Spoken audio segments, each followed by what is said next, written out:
Hi, everyone. Hello. Welcome to A Podcast Will Save This Relationship. I'm Sarah, she, her. I'm Josh, he, him. And on today's podcast, we talked about Pluribus. We watched Pluribus. And I think we talked about it for under 2 hours, question mark? Which is crazy because I have so many thoughts about it. Yeah, it's so good. We talked. It's a really good show, but it has a lot of spoilers, so just a heads up if you decide to watch it. But I will put the timestamp down in the description when the spoilers start. The toilet starts. The toilet starts flushing. Oh! And I'm very tired right now. Yeah, we're both very tired. But also we have our Reddit stories as usual. Timestamps are down in the description for all of them. Don't forget to like, comment, subscribe, hit the gosh darn bell. It is 5 stars on Apple and Spotify podcasts. Hype if you're watching on YouTube. All the interactions help out a lot. You can support us on a monthly or yearly basis. You can go to Patreon. You can tip us for buymeacoffee.com.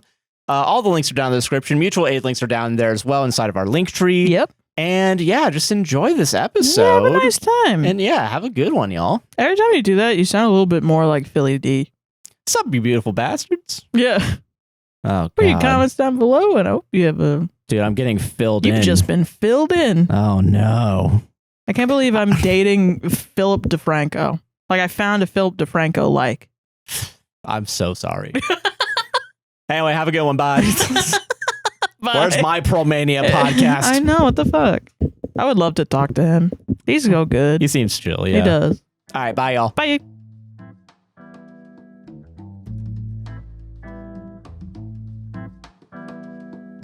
All right, we're in. We're live. We're live. We're live. Oh, yeah. Now. Forgot. We just did it. Okay. That was actually none of that we just did is recorded. How you doing, Sarah? I'm doing good. How you doing, Josh? I'm doing good as well. Thank you for... I'm chilling, man. You're chilling. It's a nice chill day, you know? Yeah. It's a... I guess. I don't know. I'm scared of saying that, I guess, right now. Yeah, okay. That's fair. That's fair. Yeah. That's very tense. Things happening in America right We're now. only 9 days into the year. Something had to happen. I guess. And something has happened every single day. Did we... I'm trying to remember. Did we record already this year, or this is our second podcast this year? I know. Second one, yeah. Did we record on like the second or something? I don't remember. No, the last time we invaded Venezuela. Okay, and that's then a woman got shot in the face by ice. Because I was trying to remember how simpler of a time. Not really much simpler. It's still really bad. Yeah. But yeah, I'm trying to remember because I don't remember. I'm having a good time. I'm also personally having a good time, kind of. But can I don't real know, quick? I'm afraid to go outside. I just want to know, not really, but from the outside looking in, yeah, were we super hopeful when we recorded the last podcast? Think so, because I was quite upset. And then maybe I was really Venezuela. hopeful. And yeah, maybe it's gone down a step at least for sure. Yeah, I think everybody's like, Yeah. That's kind of the feeling, you know? So it's not like I'm not happy to record today. I am. No, I'm excited to do the show because I think we're going to talk about some good stuff today. Yeah. And we could have some funny ha-has times. You know, a little bit of a distraction as we usually do. But I think if I genuinely took a inventory of my feelings, I think, and you asked me how am I doing? Scared. Agreed. I am also scared. A little scared. Yeah. Mad a lot. Agreed as well. Same here. Yeah. So anyway, we watched Pluribus. Yeah, that is what we were planning on doing. We're gonna keep doing it, god damn it. I'm so happy that the people that watched Pluribus in the beginning and then were like, this is shit, turned it off, and now everyone that has watched the full thing are like, hell yeah. Yeah. Hell yeah, this is a good show. This is a very good show. I feel great about it. It feels very first season of Severance to me. You know, I agree with that. I do agree with that. In a completely different way. It feels like I got in on the ground floor of Breaking Bad a little bit. Yeah, you know, that's fair. Because it is a Vince Gilligan. It also takes place in Albuquerque. And you know, it's very him. Yeah, 100%. And I think it's really good. I genuinely do think it's very good. I think it's probably... did it come out this year or last year, technically? Yeah, fuck.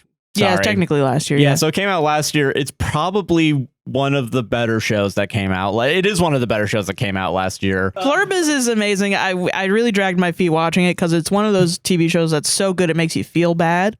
Agreed. Watching it. Like, it's very heavy, but it's also so fucking funny. It's a lot. It really does do the comedy drama very well. Yeah. Before I guess we get into spoilers, I love the cinematography and the shots. It's a beautiful show. It's genuinely like, and I don't even, when I talk about cinematography, I'm usually talking from a design perspective, but it's like technically advanced. And I don't mean technologically. I mean like the technique is really advanced. Yeah. But it's a really nice, slow moving show. And it really just lets you sit with what's going on. I saw a podcast. I don't know if I mentioned this somewhere on either here on the thing. I saw a podcast clip where Vince Gilligan really likes showing how, or someone said that Vince Gilligan likes showing how a process gets done. Right. There's one scene I guess I can talk about real quick. It's not too much of a spoiler, but our main character wants to have groceries, basically. Yes. And then we have like a 3-minute scene of like the hive mind. Yes. Just setting everything up and then leaving. Which is really good because it shows not just, you know, the entitlement of the main character a little bit, but also their dedication to individuality, but also at large, which is the hallmark of really good sci-fi, what goes into our groceries. Yeah. You know, when you go to a grocery store, something that every American really takes for granted, I think it's something that's the most common in immigrants or people that come over from different countries. They see our grocery stores supermarkets and they go fucking crazy. Like even sorry to bring up my British friends immediately, but even that, like, you know, they have like Aldi and they have like stuff like that. Do they have Target supercenters or Walmart? I mean, I don't think so, but I don't think so, but it's something that I think if I brought them over here and I brought them to I think they do have Costco, but I don't think they have Costco maybe to the extent that we have Costco. Where it's a big box store. And maybe they do. But I think it's very written into the British DNA to be like, we fucking have that. Yeah. Of course we fucking do, you fucking American. Fucking stupid. Don't know what's going on over here. And it's like, okay, have you been here? Have you been in one? Are you going to, you're going to drop to your knees and be like, this is the mecca of industry, of shipping and transportation. When you just see it's like, no, dog, it's North Carolina. 17 shelves just dedicated to one Apple type, you know? And it's like, dog, we're not even in an Amazon warehouse yet. Yeah. Oh, God. Like, shit, they got dog. robots in there. I do think that's very interesting about Pluribus. And it's also like, that's so fucking true about Vince Gilligan. Spoiler for Better Call Saul. Yeah. That's the only other Vince Gilligan show I've watched a lot of. Yeah, we haven't finished that one. No, this is the only one we need to finish. I've finished a season. Well, no, I finished seasons of Better Call Saul. I think we got to like season 2, I think, for sure. No, we got through a lot of it. We got to when, spoiler alert, Kim Wexler gets in the car crash. That is true. Yeah. So, that's. Which, by the way, every time she gets into a car in this show, because it's the same actress, I'm like, don't crash. Don't fucking crash. Don't crash. Don't crash. Because that by itself, that is a process, you know, crashing your fucking car. But he does a really good job of showing the realities of it in that it's terrifying and it's so fast. Sudden also. And it's just fucking crazy. And but the process that I think of that's like iconic in Better Call Saul is when he's forging the document that makes Chuck go insane. Oh, yeah. It's got the song in the background by the people that did the theme song. Yeah. It was the Why Don't You Do It by Little Barry. And it's so fucking good. Or like, oh my God. I know this from walking around my mother watching Breaking Bad. I didn't even watch it. But it's the ricin pill and the Roomba. Oh, I think similarly also like there's I don't know, somebody has a ricin pill, somebody has a Roomba, and there's a song that I don't remember the name of it, but I cannot fucking find it anymore. Like I had it on my phone because it's such a good song. Yeah. But I lost it at some point and it's like not on Spotify, got taken off of Spotify or something. Damn, man. Yeah.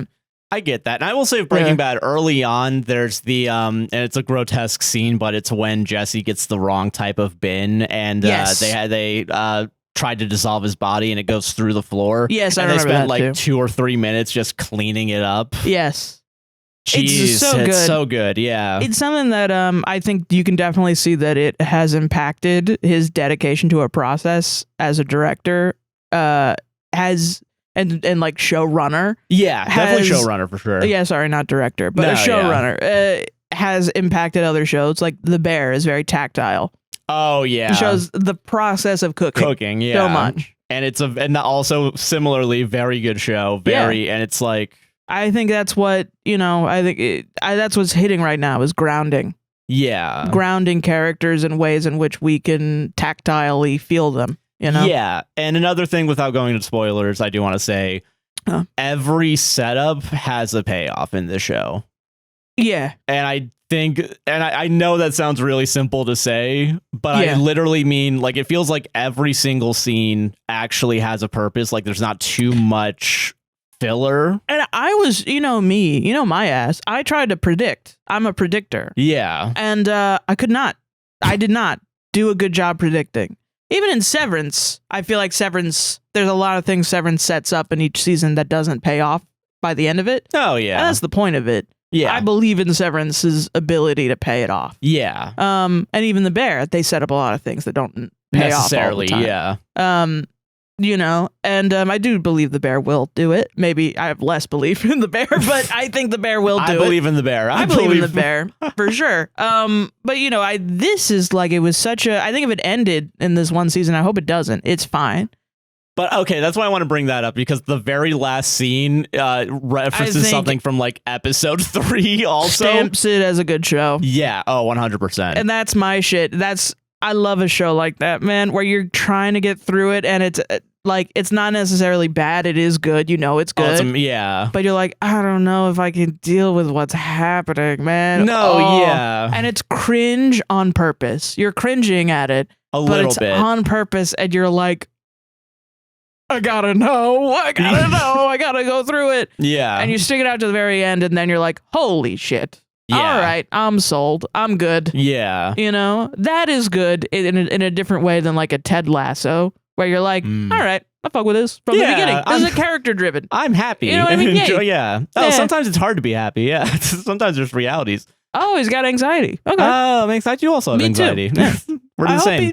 He's dealing with this. And by the end of it, you're crying because you love everybody and they're dealing with their problems. Yeah. That's a great show, too. It's not a bad show. Which I will say, how that show originally ended, I think was really good, when it's just like him finally returning home. Like, yeah, I think that's a very good, like, even though it's like, it seems like a cliffhanger, it isn't really. It's like, you kind of get to make your own assumption of what happens next. Well, and this is my shit before we get into the spoilers and what happens in the show. Yeah. I think, because I'm so sold on season 1 of Pluribus, and this is maybe a hot take, the second season, like, I hope we don't Severance it, in that it has to be the same quality. Because it's kind of like, and Stranger Things is a big thing right now. Everybody likes dunking on Stranger Things season 5 or whatever it is. Yeah. Because it just sucks ass, apparently. We watched Red Letter Media do a video on it where they talked about very specifically the Will coming out scene that apparently takes like 20 episodes or something. Which apparently is like, I've heard from friends that have watched people watching it because nobody wants to watch this fucking show. You mean the show that started 10 years ago? Now everyone's an adult or whatever. Yeah. I don't want to watch it because there are Zionists in it. But yeah, true. Yeah. My friend watched somebody that watched and gave a review. And my friend was like, apparently what he says is important. Okay. So it's not necessarily that the speech is bad. But it's the execution might be a little bit. He should be saying it to like 4 or 5 people. As opposed to 20. Literally everyone who's ever existed. On the like, show. Why are they there? Yeah, I get that. And I do think Red Letter Media made a good point also, where it's like, oh, they all have in their contracts they need to have equal screen time. Yeah, it's like you need to be saying it to like your brother and then maybe your brother's girlfriend who's there and maybe Finn. Yeah. And like maybe even Dusty and the other kid, you know? Yeah, I think maybe like six people. The group or your brother or something else. Yeah. And it's like, I get you maybe don't want it to be like, I mean, okay. Yeah, okay. Real quick about that. This is my take as a queer person. Yeah. You have way more leeway of what to talk about with this than I do. Yeah. I mean, I trust your opinion as well. But I mean, like, it kind of is like you're scared of it. You gotta throw it away. And I know you're trying to say that you're not scared of it. Yeah. Because you spend a lot of time on it, and we're going to talk about it now. Yeah. But why not let it be what it is? Like, if he tells his friends, why can't it also be that, you know, maybe Finn outs him to his brother? Or maybe he's afraid to tell his brother one-on-one. Or maybe he just tells his brother, you know? Yeah. Or maybe he's afraid to tell Elle because he's in love with Finn. Or maybe it's like, why can't it be, it's something that's a part of him. It's something that bothers him enough to just do like 6 minutes of talking and then move on is like kind of weird. I kind of get it. Yeah. Because even then with a lot of coming out, it's usually where the problem starts. It's where one problem gets fixed in that now you feel you're out, you know? Yeah. But then another problem starts wherein now you might be persecuted for it. That's true. Yeah. Because, you know, there's reasons to be, and it just feels like a very big lack of understanding for me. Okay. But I haven't seen it, and I don't know. We're going off of secondhand information. Yeah. I really don't want to watch the show, and I haven't watched it either. I'm not going to, because Noah Schnapp is a Zionist, and so is that other guy. Brett Gelman, whatever his name is. Yeah. And I'm not going to give them money, because I think they're horrible people. Yeah. Yeah. But anyway, back to Pluribus, a good show. We like it. Go watch it. Who I hope nobody's a Zionist in this. I hope so too. I hope no one is. Yeah, I hope. Yeah, because that would suck ass. Yeah. Yeah. But okay, so I think it's. I want to say spoilers now. Also hypocritical to the point of the show, I think. Yeah, that is true. Yeah. I don't know. Yeah, go watch the show and then come back. Get Apple Plus. I know you don't want to, but get Apple Plus or pirate it if there are Zionists in it. Or pirate it. Or pirate it. I don't care if you pirate it. I just spent $20 on Max yesterday. It fucking sucked. Yeah. Okay. Spoilers. Where do you want to start with spoilers? Well, people know it's an alien. Yeah, people understand that it's or a alien virus ? Like I think it's a virus. Yeah. And I think that because it's not killable. You know what I mean? In a normal way. Yeah, in a normal way. I get what you mean. Yeah. If it was a bacteria, there'd be an antibiotic. Yeah. But well, because it's like a shifting of DNA, right? Is what they describe. It's like an RNA sequence. Right. So it's not something that can be killed easily. It's not like a pandemic. Yes, where like you have antivirals and shit like that. Yeah. Right. Yeah, that's not something that can happen. It's something, it's a frequency that comes from space. Yes. That people that do that found, and I guess scientists is what they're called, radiologists maybe, I don't know. Yeah. People that look through frequencies and they search space for frequencies. Yeah. And they found one and they were like, oh, maybe it's a cure for a disease. So they did like a experiment on mice, which is commonplace. Yeah. And then a mice bites kisses. Maybe the mouse was thinking of a little kiss. Maybe, which that is important. Yeah, it gives a little kiss to the scientist lady. Breaks through the glove and skin. Which then brings it into the bloodstream. Right. And slowly she takes over the other guy that she's with, and then they take over the security guard. Yeah, by kissing. By kissing, yeah. By kissing. Well, also, and they show the scene, speaking of the process, where the hive mind that's now growing is licking like microbial. Or like swabbing with like a Q-tip. And then also she licks the donuts that are out there. So when people come in the next day, they will be infected with it's like through saliva. They're trying to spread as quickly as they can. And what everybody on the planet that lived through the pandemic has learned is every time you get infected, there's a chance of, what is it called? Mutation. And so eventually the virus mutates, or I'm going to call it a virus, mutates until it's airborne. Well, they engineer it to be airborne. Yes. Yeah. I think this is a form of biological engineering. Yes, I agree with that. Yeah, for so sure. that's what I mean when I say that. Yeah. And then they commandeer planes and they essentially like chemtrails ass drop the fucking hive mind on everyone in the world at the same fucking time. Yes. Which is, think about that. That's fucking crazy. No, it's really crazy. Like, what's the story behind? There's so much science fiction nerd fan fiction you could fucking write about this show, because it's like, was there like a sort of revolt? Like, you know, like how did they come across? And I bet it's very quick and not interesting and why it's not on screen, but it's like, I want to know what happened, man. Yeah. I want to know that shit. It's science fiction, and it's good science fiction in that it is like, it's interacting with aliens, yes, but it's also indicative of a lot of like the current state fears that we have as a society because of recent events. Yeah. So I do think it feels, when I was watching it, I felt like this is a liberal show. The show's liberal. Some lib shit. This is some lib shit. And I do think if you're like me and you're like a leftist, you can feel a little bit like, okay, but it should appeal to your lib leaning a better world as possible. Yeah, I get what you mean. Yeah. You know I agree what I mean? with that. If you haven't pickled yourself too much.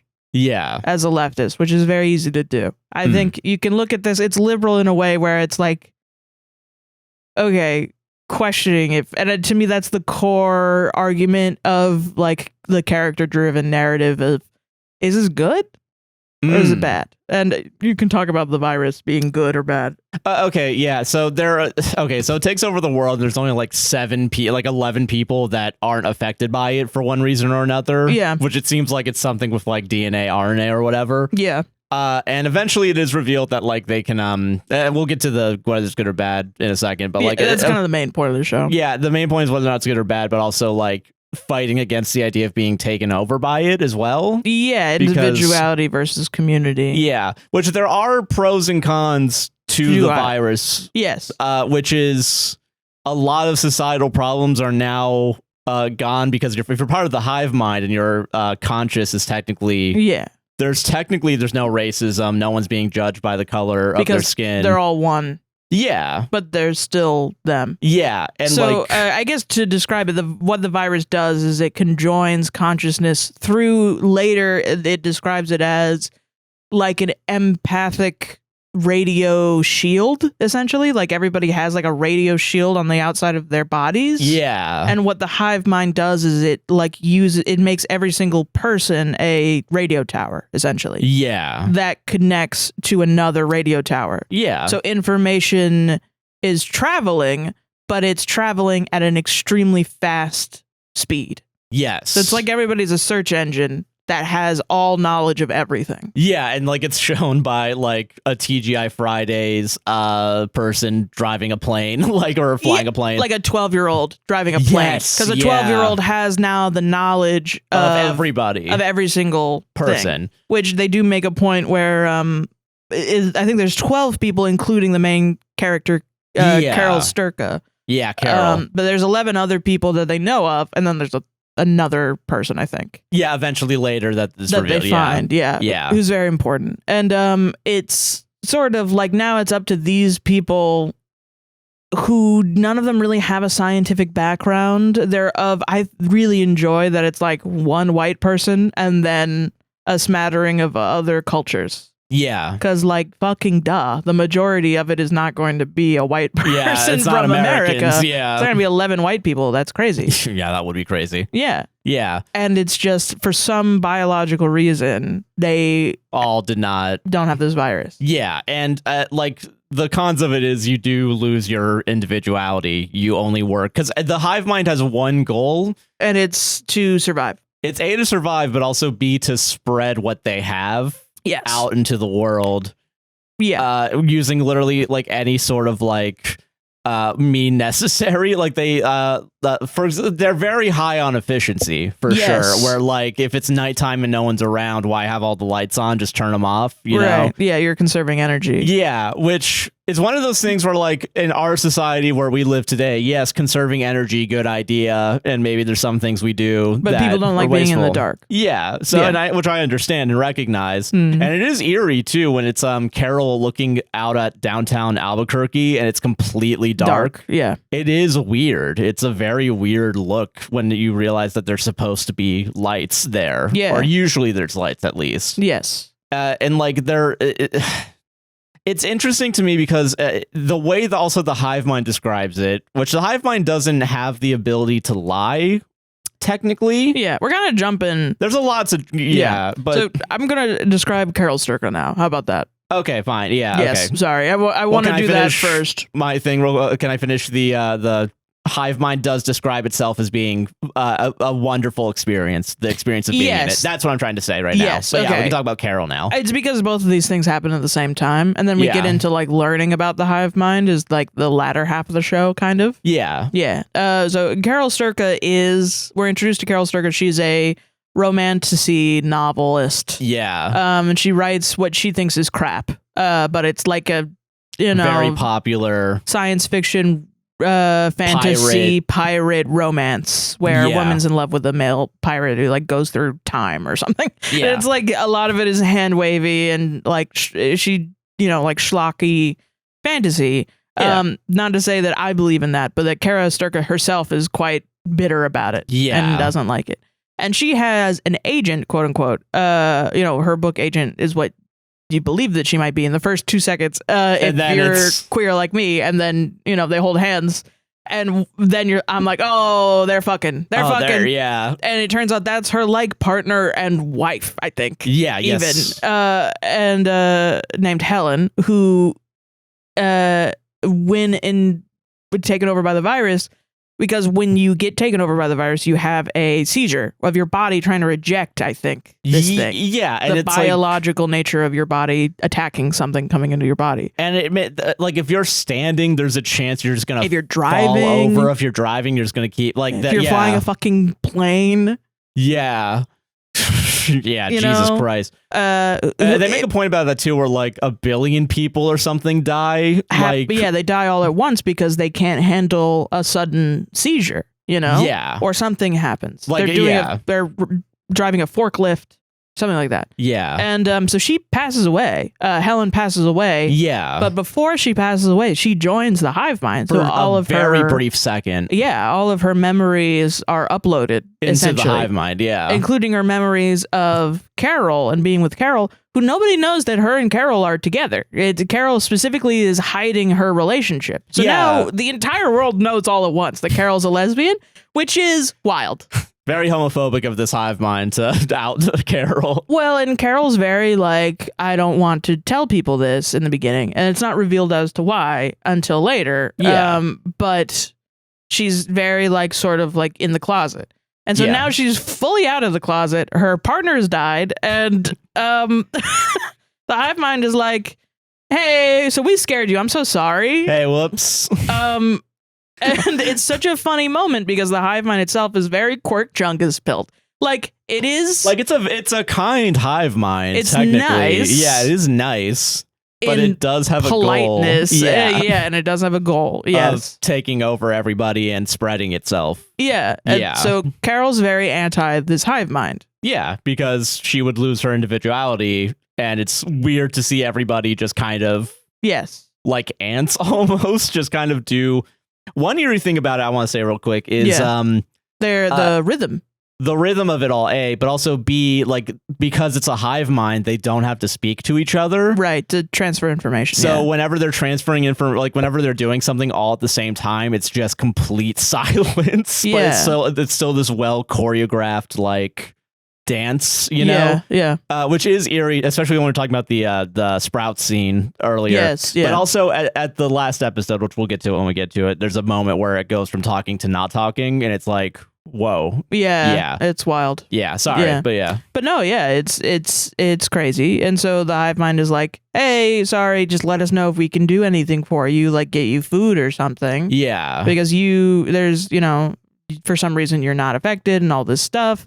And I won't go into too much detail. There's a funny scene where they have like the president of agriculture or something. Yeah, like the head of Secretary of transportation Agriculture. or some shit. Yeah, And he was just like the most dressed guy. nearest. They also mentioned that like a lot of the president, like the world leaders, might have offed themselves. I think. Holy shit! Really? I thought so. Like That's they crazy. either perish or I guess because why wouldn't like the president be the one saying it? I think maybe it's just they're saying that they're old and they passed away. That's possible. Yeah, You like know? it's either they died during the thing or they were I want to say they mentioned like Killing themselves. like something akin to that. I don't remember. Oh but wow! I don't remember that either. But Yeah. that would be interesting. Yeah. Yeah, so there's that. But also like what am I thinking? Yeah, so during that scene very specifically, it's so weird seeing the I'm sorry, it's a funny scene because it has the lower thirds of just call us Carol, and it's like the CNN like the news CNN ticker lower like, thirds with like a phone number. Yeah. That's like a basic ass phone number that you can call. Yeah. Yeah, and so the sort of they take a woman from some country in the Middle East. I don't remember the country. Yeah, well, And they dress her up. They teach her. She knows English already because she's part of the hive mind. she's part of the hive mind, so she knows all languages. Yeah. They dress her up. They give her makeup and stuff, and they send her over to Carol's house, and it's because she looks like the guy on the front of her books. Yeah, and it's supposed to be, and originally Carol was going to make the character Based a off of woman. a woman. Yeah. But was scared to because she's in the closet. Or she was. Or she was in the closet. Yes. And also like the fear, I think, also of like, will people actually read this if it's something that's not heteronormative, you know? Yeah. Like, Yeah. Yeah. So the hive mind is now showing in hindsight, it's slightly manipulative tactics to make on the good side. That was, I think, really important for me because I was very much like, fuck you. Like, I mean, that was my first instinct of, she didn't agree. You know what I mean? Like, this lady didn't agree. Who is she? You know, which does get asked later, you know? Yeah. Because they still have the memories of every individual person, but it's all just in together. the collective. Yeah. Yeah. Which we also learned that because when Carol freaks the fuck out about this, because why wouldn't you? It's crazy. Yeah. Yeah. It causes the hive mind to have, I'm going to call it a panic attack. Yeah. Well, yeah, kind of. Yeah. Where like Zojja. She screams at the hive mind. And Zojja frees up, which Zojja is the representative. That's the lady's name originally. The person that looks like the character from the book. Yeah. And like she starts having a seizure. And then like it takes like a minute or so before it comes back up and reveals like, oh, any like outburst of emotion can overwhelm. Negative emotions overwhelm us. Yes. So, and it's revealed later, but I think it's good to bring thousands up. died. Millions, I think. Yeah, like 80 million or something from the 2 times I think that she does it. Yeah. Which it's like so it's terrifying almost. Like even though it's a hive mind, it's like you're still killing like humans, you know? Yeah. Jesus. Yeah, they're human beings. And I guess Carol's whole thing is she is kind of like, we have to save the world. And get rid of this thing. Yeah. And she asks to meet up with the other 11 people. Well, only the ones that speak English. Which is like only half of them. Yeah. And because she doesn't want the hive mind to know what she's planning, I guess. She wants to meet in a room where the hive mind doesn't know what they're saying. Yeah. Which is kind of a futile... Carol does a lot of things in the beginning that are very like, why do you think this will work? Like they're kind of stupid. A little bit. But it's also like, you're in a panicked state and like... I think she's just a little stupid. Yeah, that's like, fair. Even though she's a writer and stuff, it doesn't necessarily mean that she's a smart person. Yeah, like I don't know how I would react in this like situation, you know? It's like, you know, maybe she's just not thinking about everything. She's definitely going through really intense grief for her partner who she loved very deeply. Yeah. But also I do think there's a level where she gives into her emotions very quickly. Especially anger. She goes to anger so quickly. Yeah. As like a defense mechanism. And it is, in the beginning, a little hard to deal with seeing a character. It's a character that you really aren't supposed to like in the beginning. And eventually you do end up seeing her, spoiler alert, fall in love with the hive mind and humanity writ large. Yeah. And it's kind of left up to your interpretation if that's just because of loneliness, intense loneliness, or if it's something that is Carol. And I think that's wonderful. Yeah. When you're dealing with maybe a narrator that's like not unreliable, but unlikable. Yeah, You true. know? Yeah. I will say people did go a little hard on Carol in like the grand scheme of like the internet or whatever. And I did have feelings a little bit of like hating Skylar White from Breaking Bad a little bit. And I wonder if he did that shit on purpose. Like a lot of the shit that Carol does is so white woman coded.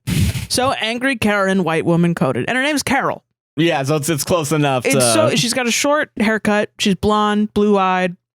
Yeah. You know? She's not as like calm and cool and seductive as Kim Wexler. Yeah. You know, she's a completely different. I mean, she's a different character. She's a completely different person. But like, she's fucking. I don't know. I vibe with Carol, man. No, yeah. I will say also she's a very deeply flawed character. Yeah. Like, and this is not a flaw, I'm going to say, but I do think it is an important detail that she is an alcoholic. Like, yes, she is. And like throughout the series, it's just her. Right in the beginning. She's got the breathalyzer in her car. Yes. Yeah. Which I will say, I like that setup and payoff where they show the breathalyzer. And then when Helen's having the seizure, she has to blow into it. And it's like, oh, fuck. Yeah. Oh, shit. Oh, no. Yeah. I have to figure out how to get her. Yeah. It's a hospital. Yeah. Yeah. But yeah, no. So with that specifically, I think there's a lot of like, I get why people don't like Carol. I think I empathize with her for sure. Yeah. And I think that's a huge point that you need to get quickly. Yes. Which is, this is a human being. Even if the human being is not acting in the best possible way, in the best way to a very real thing happening to them, why are you not empathizing with them and only empathizing with the alien hive mind? That wants to take over the world and will soon be revealed how they're sustaining themselves. And to be fair, there isn't really a reason, like, there's not really a reason to dislike the alien hive mind other than the loss of your individuality. And I think a lot of people don't value their own. Think like if all of their problems would be solved, that maybe it would be fine if they didn't have individuality. Like, you know, we talk about Sisyphus all the time, right? I do, at least. And I misrepresent it to get on your ass. Yeah, everybody misrepresents it to get on my ass, and they always do. 100% of the time, no one's ever done it right. Anyway, you know, that's like when people were talking about Sisyphus, and it's like, why are we all dunking on Sisyphus? He gets stronger. And it's like, no, you fucking idiot. That's not the case. Or like Sisyphus was a bad king, so he deserves a bad time. So it's bad to do mundane things. Or work is fun. And it's like, dog, we're talking about the difference between humans and gods. That's literally, it's just that. And it's just the point of your gods are not helping you. They've abandoned you in a world and they've cursed you with mundanity. Yeah. How do you not kill yourself? That's what Sisyphus is about. And it's not getting rid of the rock and living at the bottom of the mountain or the top of the mountain. Yeah. It is about it's about becoming the master of mundanity, because mundanity will exist always. You still have to get out of bed. There's an inherent mundanity to getting out of bed every day. Yeah. There's a movement we all have to do when we get out of fucking bed. If you don't even have a bed and you sleep on the ground, you still have to get up. Because your brain decided to wake up that day. Yeah. And that's fucked up. God forbid. Honestly. Yeah. Fuck that shit. And it's something that a lot of people don't get, I think, because you really only think about it if you get to a level of depression where you don't want to get up anymore. And luckily, not everyone in the world has had that feeling, because it's a horrible feeling. Yeah. But there is a period of time where when you're depressed that long that you have to force yourself to get up to do things. Yeah. And it's fucked up because not everybody has wonderful jobs like ours where you can lay in bed all day. Yes. You know? Yeah. Yeah. So I don't know. I think nobody gets Sisyphus right ever. And this show, I think, definitely gets it right in that everybody's reacting in the way that a human being would react in this scenario. Yeah. And by everybody, I mean the 12 people that exist, eventually 13. Yeah. Which I do want to say, thankfully, we do have, and it's revealed relatively early on that there is a second Carol, basically, because all the other survivors are like chilling with the hive mind. But I mean, some of it's manipulation. Some of their families are in the hive mind. Yeah, like one of them has a kid, like, and like they're very much, I'm not gonna say in denial, but like they are very much like, my kid is still my kid, even though the kid's attached to the hive mind. Yeah. And one of them's like a 17-year-old from I don't remember where, sadly, but I don't remember either. Like, it's a village in I think South America. Yeah. And like an indigenous village, and it's almost like a cultural religious thing. Yes, is how they treat it. Yeah, where like eventually she's going to be with her family. And it's like, I think it's important to say that these are from cultures where family is important. Yeah. I think you could analyze this in bad faith and say that Vince Gilligan is anti community-led cultures, but I don't think so. I think if you watch the rest of the show, you're gonna be like, no, he's very much for community-led cultures. Yeah. There's even, I think, I want to get to the episode, and this is maybe skipping forward, and I'm sorry. No, it's okay. But I really want to get to the episode where the second Carol, Melissussy, who lives in Paraguay. Yeah. He lives in Paraguay, and he's like holed himself up in a storage unit. And he is searching on a ham radio frequencies for literally any other human fucking being. And he's refusing the food that the hive mind is giving him, because the hive mind is giving everybody food. Yeah. And he's eating fucking dog food. Like, he's so anti-hive mind. And you don't really know his morals, really, for the whole season about why, other than he believes that they're stealing. That this is an invasion and that they are stealing. Yeah, not only that they're stealing, but like I think part of it is too is that they're not human. Like, they are not. Well, he tells them straight to their face, "That's not yours. You're stealing." Yeah, that's fair. Yeah. Yeah. So I agree with that as well. Because also when he's on his journey, he goes on a journey to meet with Carol. Yeah. He does leave hundreds, like dollar bills on all the cars he takes and leaves them, or when he siphons gas. Yeah. Like, he's still following his own moral code. Yes. Yeah. The difference about him, Melissussy, is that he's very, I think he just, I don't know. He's a silent character, so it's hard to know exactly what he's thinking or feeling, but it feels like he believes that there's a way to undo this. Yes. And when that happens, he wants the world to go back to normal. Yeah. And I think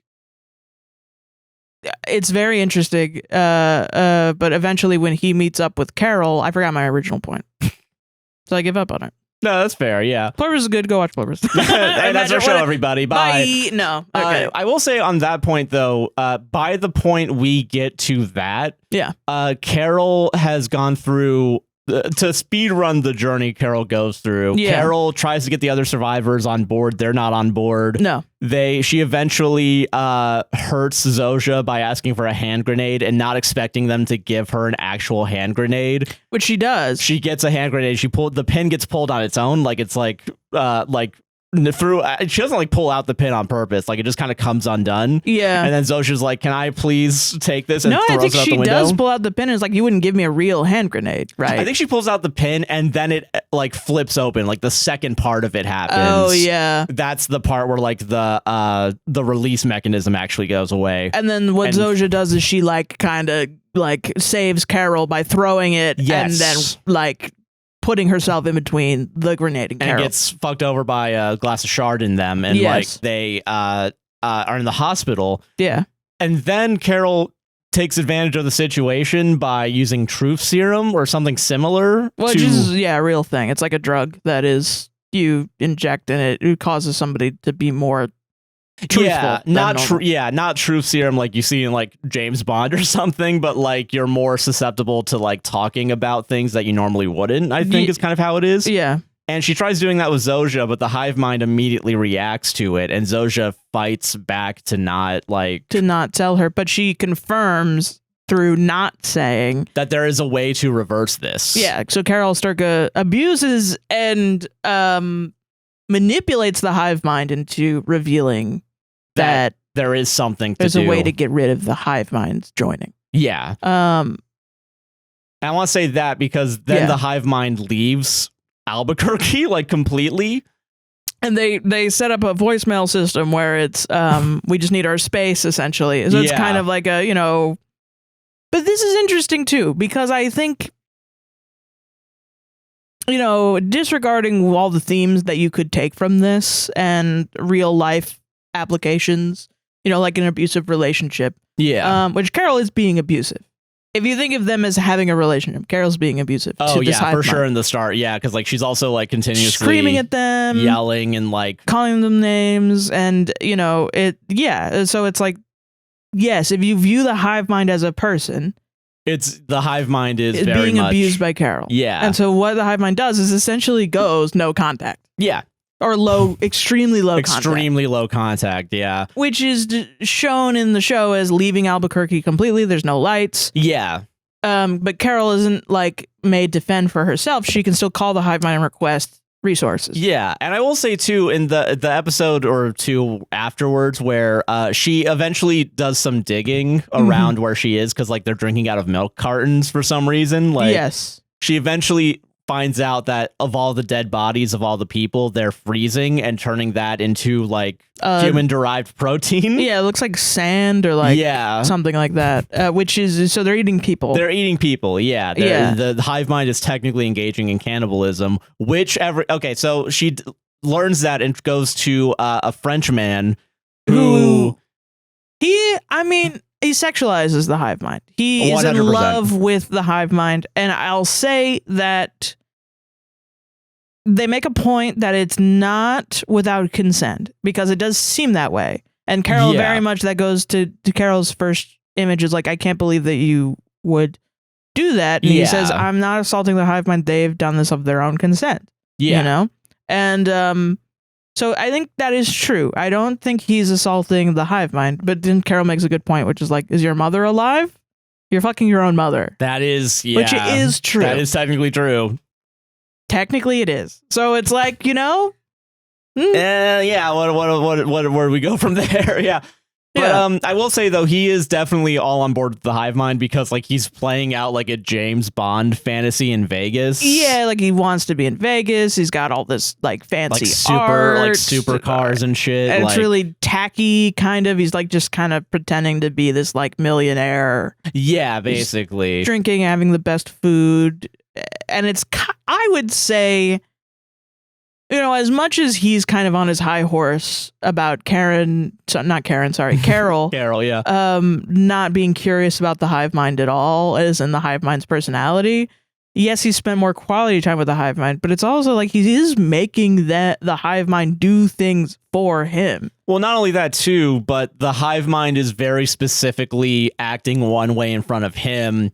In the same way that, like, there's the lady with the kid, where the kid is still acting like her kid. Right, yeah. Yeah. Like, the hive mind is acting differently with all of these people, because the hive mind is doing, like, a full people-pleaser-esque sort of situation, where they're making themselves into the perfect being for the person that they're trying to rizz up to become a part of the hive mind. Yes. However, also there's manipulation on his end, because it's kind of like a symbiotic relationship, where does he make the hive mind breakfast? Does anyone make the hive mind breakfast? Does anyone take care of the hive mind? Does anyone tuck the hive mind in at night other than itself? Yeah. I don't think so. I think they're saying, well, the hive mind knows how to do this best, so they do it to me. That's not a relationship. That's you have a servant, basically. Yes, like you have that you have sex with. Yeah. And it's like, I think that's inherently strange, personally. I agree with that. But it's also like, it's a bit morally gray, because, well, I don't think so. But I don't know. I think he's fucked up. But I get why everyone else is cool with him and not cool with Carol, because Carol's rough on the around the edges, and he's not. He's quite suave. Which we also learned that because the hive mind leaves Vegas when she goes to Vegas also, so like they have time to just talk with each other. Yeah. But it's also revealed that there's a group chat with everybody else except for Carol, because they all hate Carol. Yeah, and they're all pissed off at like the fact that she's caused a bunch of panic attacks to the hive mind. And a bunch of people have died. Yeah. Which is reasonable. Yeah. They're all reasonably upset at Carol. She's a huge bitch and a little racist. A little bit, yeah. A little racist. I mean, she did say only the English speaking, which I get because she doesn't want the hive mind to translate. However, I don't blame the people that don't speak English for being a little pissed off about not being invited to this awesome meeting. That makes total sense. Yeah.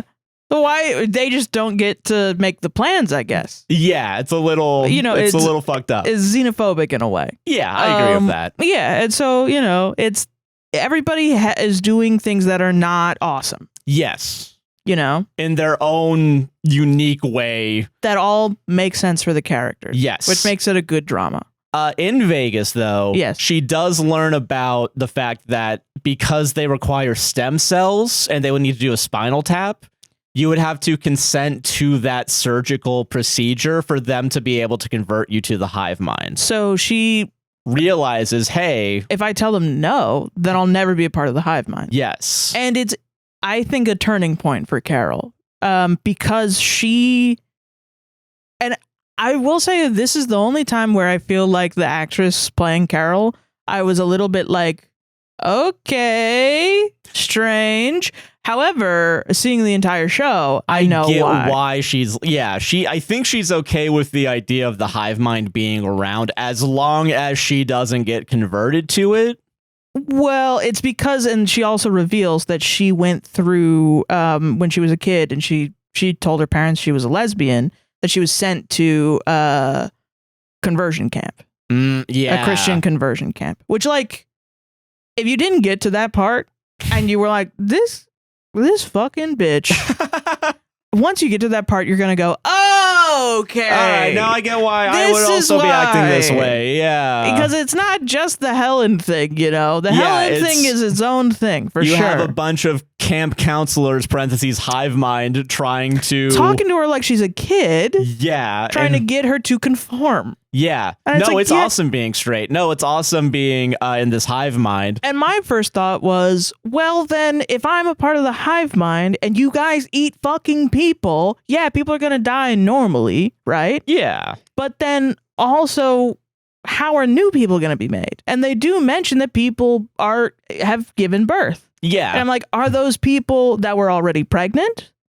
Which I assume, because it's only been like 3 or 4 weeks when they mention it. Right. But then also it's like, are you trying to make new babies? But then it's like, are you going to stop making babies because it's not efficient? How do the individuals consent to it? But then if it becomes like humans are their only source of food, they have to make babies so that there's a supply of people that will eventually die.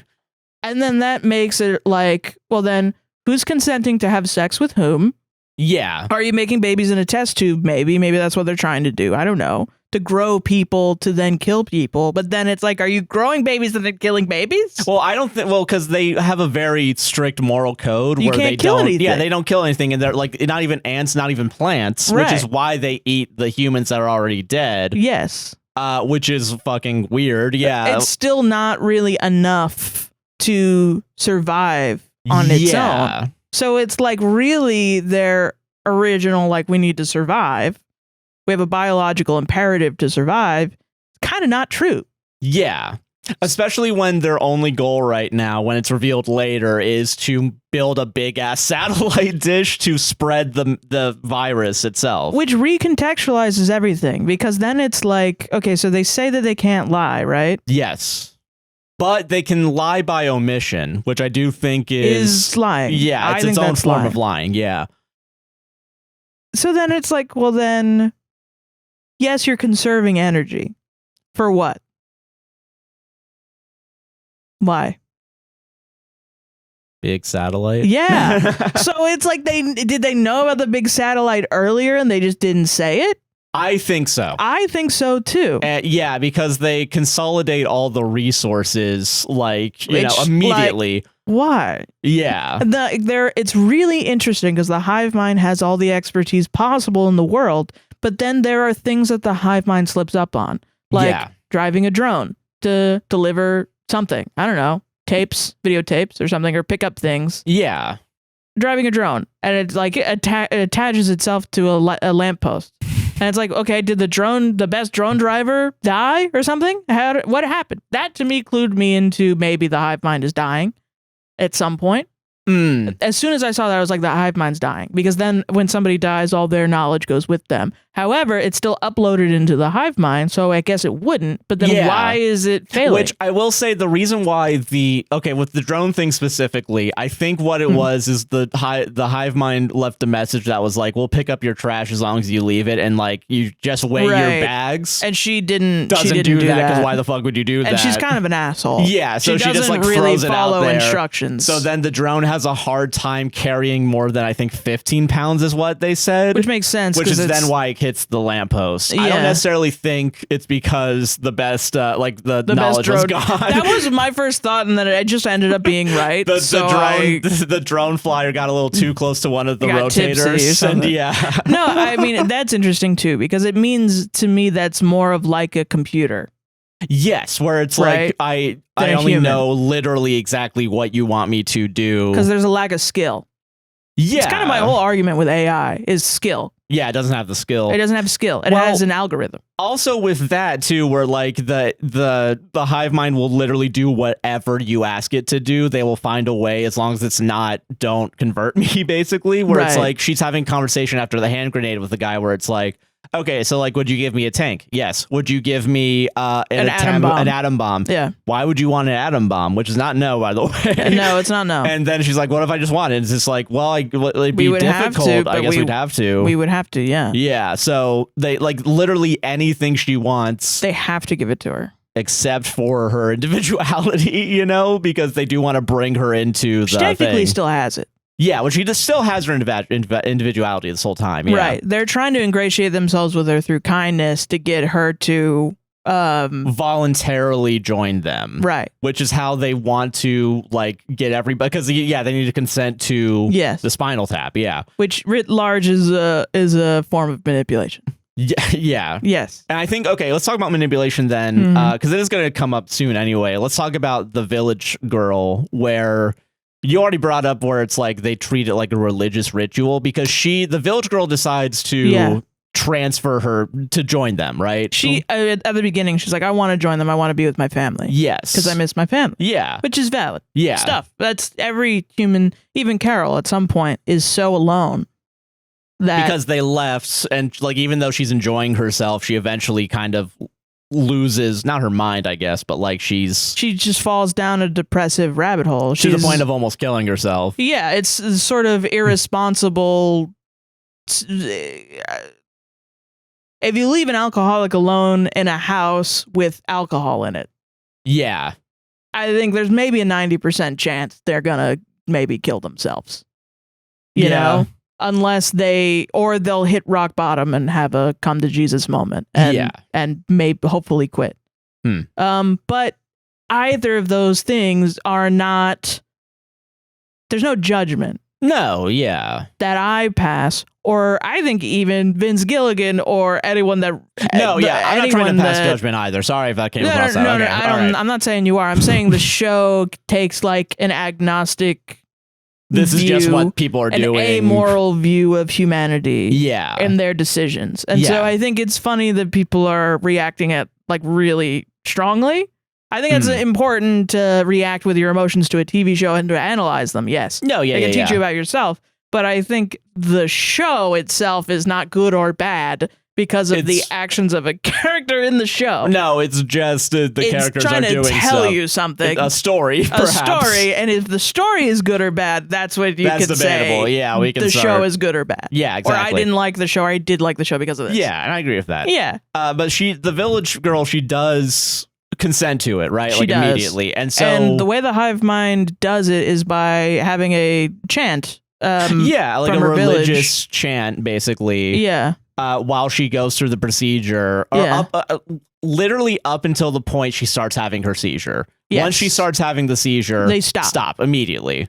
And it's complete silence. And then when she comes back up, no one talks to each other. She doesn't look at any, she has a happy smile on their face. That's sort of a big part of it, is everyone smiling all the time. Pretty much, yeah. Because apparently it feels really good. Yeah. But something that impacted both of us was she was so nervous that she was petting a goat. Like she had a baby goat, like as like a pet almost. Yeah, and she was petting it and taking care of it. And the show made a point where it was like they let all the animals free, but some pets did stay with their owners, so they decided to keep taking care of their pets Earlier. Yeah. Like, I think an episode earlier, maybe. Yeah, some like relatively recent to this payoff of that setup. Yeah, and then as everything's set up, and she joins the hive mind, everybody leaves the village. Yeah, because there's no reason they're gonna go to a giant warehouse where they all sleep in one big warehouse. Because we also reveal that they sleep in like a indoor tennis court, because it's easier to a stadium or something. Yeah, because it's easier, quote unquote, to heat and cool one big room as opposed to like 1,000 small rooms, like in a hotel or something, right? So they all just sleep on like cots on the floor. Yeah. But she has a baby goat, right? And like she's petting it before the joining. After the joining, she attempts to she's the one that opens up the pen for the baby goat, and the baby goat just fucking follows her. Yeah. And bleeding and like, where are you going? Yeah, like, where are you? And it's really sad. It's so fucking sad. Yeah. And I think it's so beautiful because it is what the show is showing you, I think, in this scene. What it said to me in this scene was like the interdependence between a human being and its like our connection with like the land and the places where we live and our agriculture, as well as just, animals, which, we've seen like wolves when Carol Sturka is being sort of left out alone by the hive mind, which I wanted to mention also is in itself a manipulation because they're cutting her off from social aspects, which we get that it's her own doing, but it's also like human beings need a social aspect. We need to talk to each other in some way or another. Like even having one phone call with someone a week is better than not having a phone call at all, and not speaking to anybody ever. And we all know this very well as people living in a post-internet world, where everything's online mostly, and a post COVID world. Well, not post. Sorry. But like post COVID world started. Post 2020. How about that? Yeah. But no, it's very important to have that. And then because Carol slowly like becomes more depressed and then begs the hive mind by painting out "Please come back." In like paint on the thing, because also the hive mind has just drones flying everywhere, so they can keep an eye on everyone. They can see literally everything happening if you're outside of your house. If you're like not part of the hive mind. So they come back eventually. And now we can talk about what's his name? Melissussy, because he gets a tape from Carol, who's been making tapes about like what she's learned about the hive mind. And has had the hive mind, which is also why I think she's a little stupid. Is because she's giving the hive mind videotapes for them to translate into various languages. And so then the hive mind knows what she knows because she's saying it, and she's giving, which is like so obvious that even Melissussy is like, "Who gave me this?" And she's like, "The hive mind, duh." And he's like, "What? Why would you do that? Like, what? Fuck, you're an idiot." But I don't want to skip past this part because I think it's the most impactful part for me. No, I want to talk about his journey. Yes. So he lives in Paraguay. And he comes out of his storage unit. He finds one frequency that's weird. That like it's not a human being. It's a weird signal. Sound. And he doesn't really know much about it. But he packs up all his shit and he leaves and he goes, and they try to... I don't know if it is his mother. I think it's the hive minds. It's the hive mind as like a person that looks like they could be his mother. But I think it's like somebody that is like an older woman that is maybe trying to say like, "You're my son" or something like that. Because the hive mind is trying to, the person they chose for Melissussy, I think, is like a motherly figure. Knowing that maybe his mother loves him very much or something. Well, no, that's the thing though, is like he says like, "My mom was a bitch." Well, but maybe his mom thinks that she loves him. So when she's uploaded to the hive mind, the hive mind thinks that they have a great relationship. I wonder if that's part of that. Because like they are super happy and like, Well, I just mean like, in the nature of like an abusive mother. Oh, okay. Yeah, that's fair. I'm sure my mom thinks that she loves me very much. But she was an abusive piece of shit. Yeah. Yeah. I don't. And so. Yeah, I get that. In the way so like maybe the hive mind is like, oh, you know what? He would love a motherly figure, and they get it wrong. Yeah. Because there's aspects of Melissussy that are not known by anyone. Yeah. Which is important. Yeah, he keeps it for himself. He lives internally. And so he gets into his car, and in a fucking baller ass scene, he's like, you're not my mom. My mom was a bitch anyways. And he gets in his car and he fucking drives off into the fucking sunset. Yeah. He's going to go see Carol Sturka because Carol Sturka sent out a tape that was like, hey, y'all, here's where I am. Let's figure this out, please. Let's save the fucking world by getting rid of the hive mind because there's a way to undo this. Yeah. Nobody else has reached out to her and he is like, you know what? I'm not going to use any of the resources that the hive mind can give me. And the hive mind during his journey continuously is like, follow hey, him, harass him. Yeah. I would say, and tell him like, hey, you need water. I got water right here. Yeah.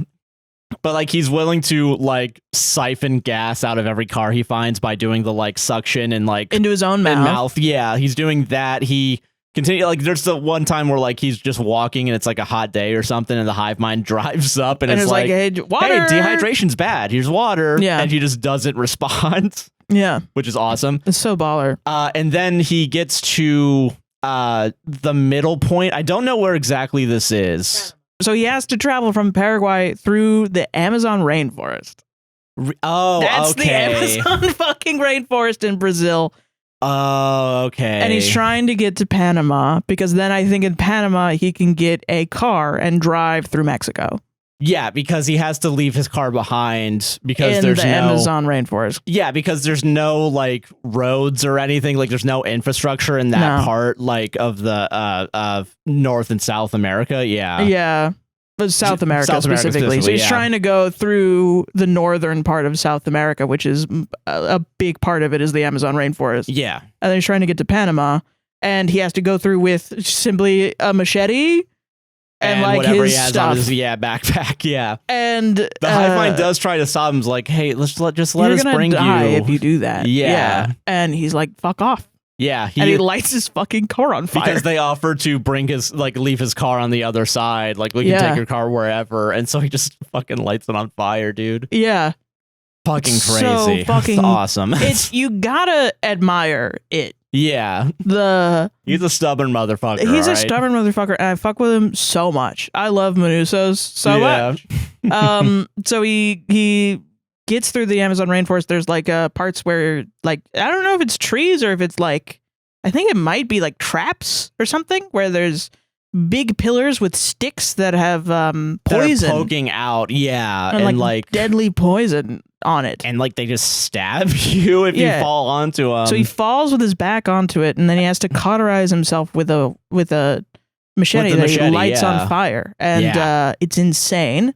And he eventually collapses because he can't make it through, and the hive mind takes him to a hospital. Yeah, they air rescue him. Yeah, which I was thinking about this. I was like, do you think they took his stem cells? But he's got to consent. You would have to consent to it. Yeah, but who fucking knows? That is true. You yeah, know? Maybe they like have like skin particles or something like when they grafted him. Yeah, I don't know. I don't know either. I don't know. But he wakes up in the hospital. Yeah, he wakes up in the hospital. And he immediately gets up and leaves and takes all of his shit and pays for a ambulance. Yeah, he holds one of the people at like knife point and is like, how much did this cost? I think he stabs him too. I don't know. I don't think he stabbed him. I think he like stabbed him in the back, straight up, like on shoulder. I'm pretty sure. Okay, all right. I don't remember that part. And the guy just walked out and was like, hey guys, and he's like smiling with the shit in his back. Yeah. But yeah, and so he like takes him out. He doesn't take him out, but he's like, no, I have to get the fuck out of here. Yeah. I'm gonna pay. What do I owe you? Yeah. And they say you don't owe anything, and he's like, what would the doctors have required? Yeah. And they give him an itemized bill. And then And then he pays for an ambulance, and he gets in the ambulance, and he drives through Mexico. Yeah. To get to Albuquerque, New Mexico, to see Carol Sturka. Yeah, and he's also learning English also. Like, he's learning the phrase, like... On the drive. He's saying his name, and I want to save the world, is what he's saying. Yes. He's practicing, yeah. I'm not one of them. Yeah. Yeah. And he gets to her. There. Yeah. And I think it's so... It made me fucking cry because the juxtaposition of his journey, which is insane. It's just like human ingenuity. And perseverance. He's just the fucking... It's so fucking iconic. Cut to Carol Sturka, who has gone through the period of being alone and has asked for the hive mind to come back and now is living with the hive mind. Yeah, like she goes to the hive mind and is like, where do you live? And they show her where everybody is sleeping together in one room, a la like Hurricane Katrina, like a hurricane sort of encampment or something. It reminded me of that. Yeah. And she, before she even knows it, which I do think it's to show how quickly manipulated she can become after being socially starved and alone.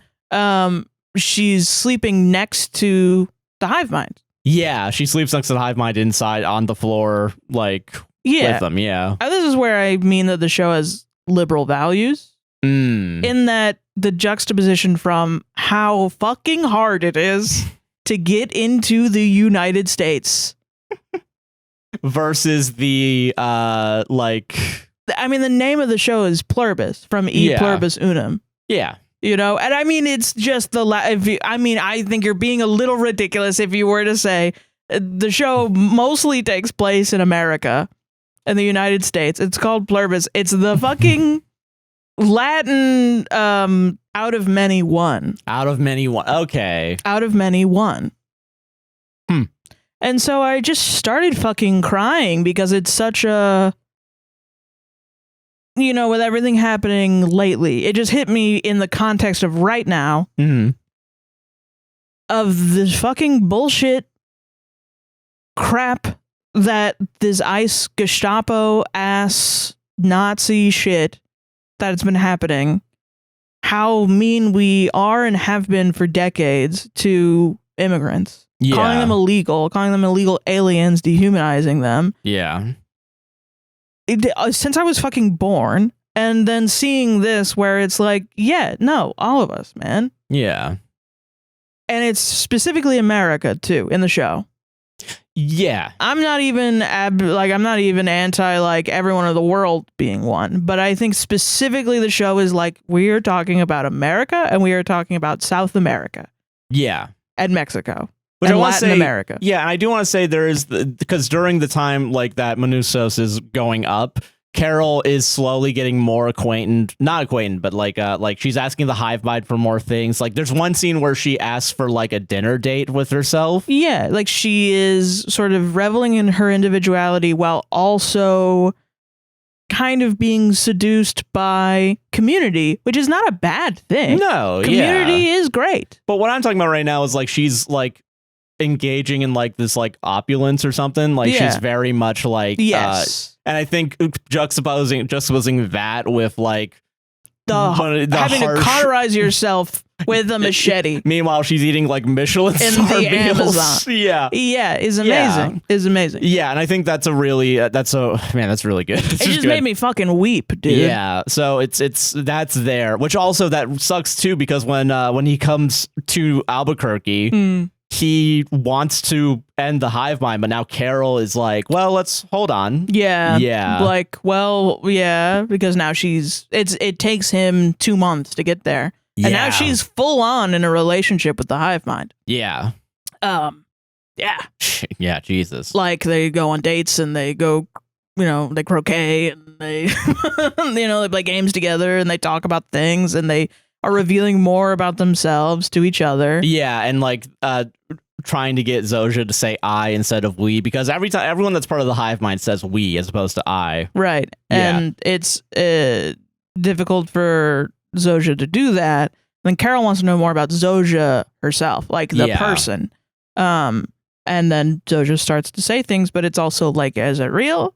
Are they real things? Well, maybe they're. I assume they're real if they can't lie, but I guess they could also say something real about someone else. Maybe. Yeah, I don't know. I think whatever it is, if it's lying by omission, it could be that you're getting just the most flowery version of what's going on. You know? Yeah, like you're getting asked like, what was your favorite pet growing up, and then Hive Mind just says dog.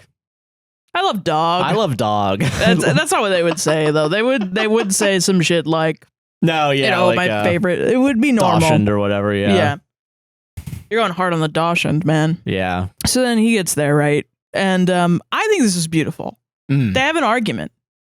Because, yeah, she wants to use her phone to translate because there's a language barrier. He doesn't want to do that. Because he thinks that they're monitoring everything. He's a bit conspiracy theory pilled. But he's right to. Yeah. They're in a sci-fi like TV show. Eventually, he tosses the phone into a storm drain, and then Carol just fucking leaves. Yeah, and she's like, pissed. I'm done with this shit. So then he rescues the phone, gives it back, but then is like, get an umbrella and we'll talk outside of the house. Wait, well, through real human ingenuity, like they could just say hive mind, dig up, take out the sewers, go in there and figure it out. Yeah. But instead what he does is he takes the machete and he goes down. And I think that's so important because it is the individuality has bred. Some sort of like necessity is bred. Yeah. Ingenuity and invention. And it's like, that's the quickest, easiest way. It's hard, and it was a struggle for him, and it was once again a Vince Gilligan process. Yeah, of him doing that, sliding the machete and trying to use the weight of the machete to grab it and go up the wall. Yeah, but now with Melissussy, the show is transitioning into this is what humanity is. Yeah, these are you've seen the bad parts of individuality already, and yes, there are all these good parts of community as well. Yes, but let's show the good parts of like being an individual, which is which I will say I am happy that the show doesn't like full hard goes into one or the other. Yeah, I can see how I don't think the show is saying like, oh, everybody's misguided and thinking that community is what's going to save us, because it will, and it really does. No, there's not a war. Yeah, that's true. Yeah, like there's. And I mean, once we get to the end, the only thing that is really sparking war are the individuals.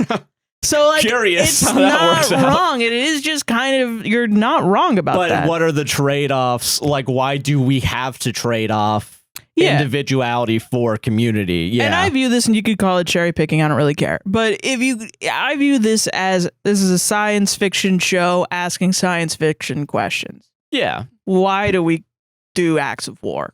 Yeah. Let's have a thought process of somebody that has no reason, really. Realistically, from a liberal, even leftist standpoint, like anarcho-communist standpoint, no real reason to start a war. Yeah. But they believe they do. So fucking why? And this like that. To me, is a lot of the reasoning behind everybody's actions in this, like Carol and Melissussy specifically. I agree with that. Yeah. But I also think it's something that can then resonate with you on those thoughts as well. Like, what do you think about it? It genuinely stumped me for the first couple episodes where I was like, this is interesting. I don't know. Yeah. Because I don't really like her. I don't really like, the way that she lives or anything. But I also don't blame her for not wanting to join. Yeah. Yeah. So and like they slowly do build a little bit of a repertoire, like but also let's talk about this scene real quick. Yeah. He eventually does go into Carol's house, but is like, I want to check for bugs. Yeah.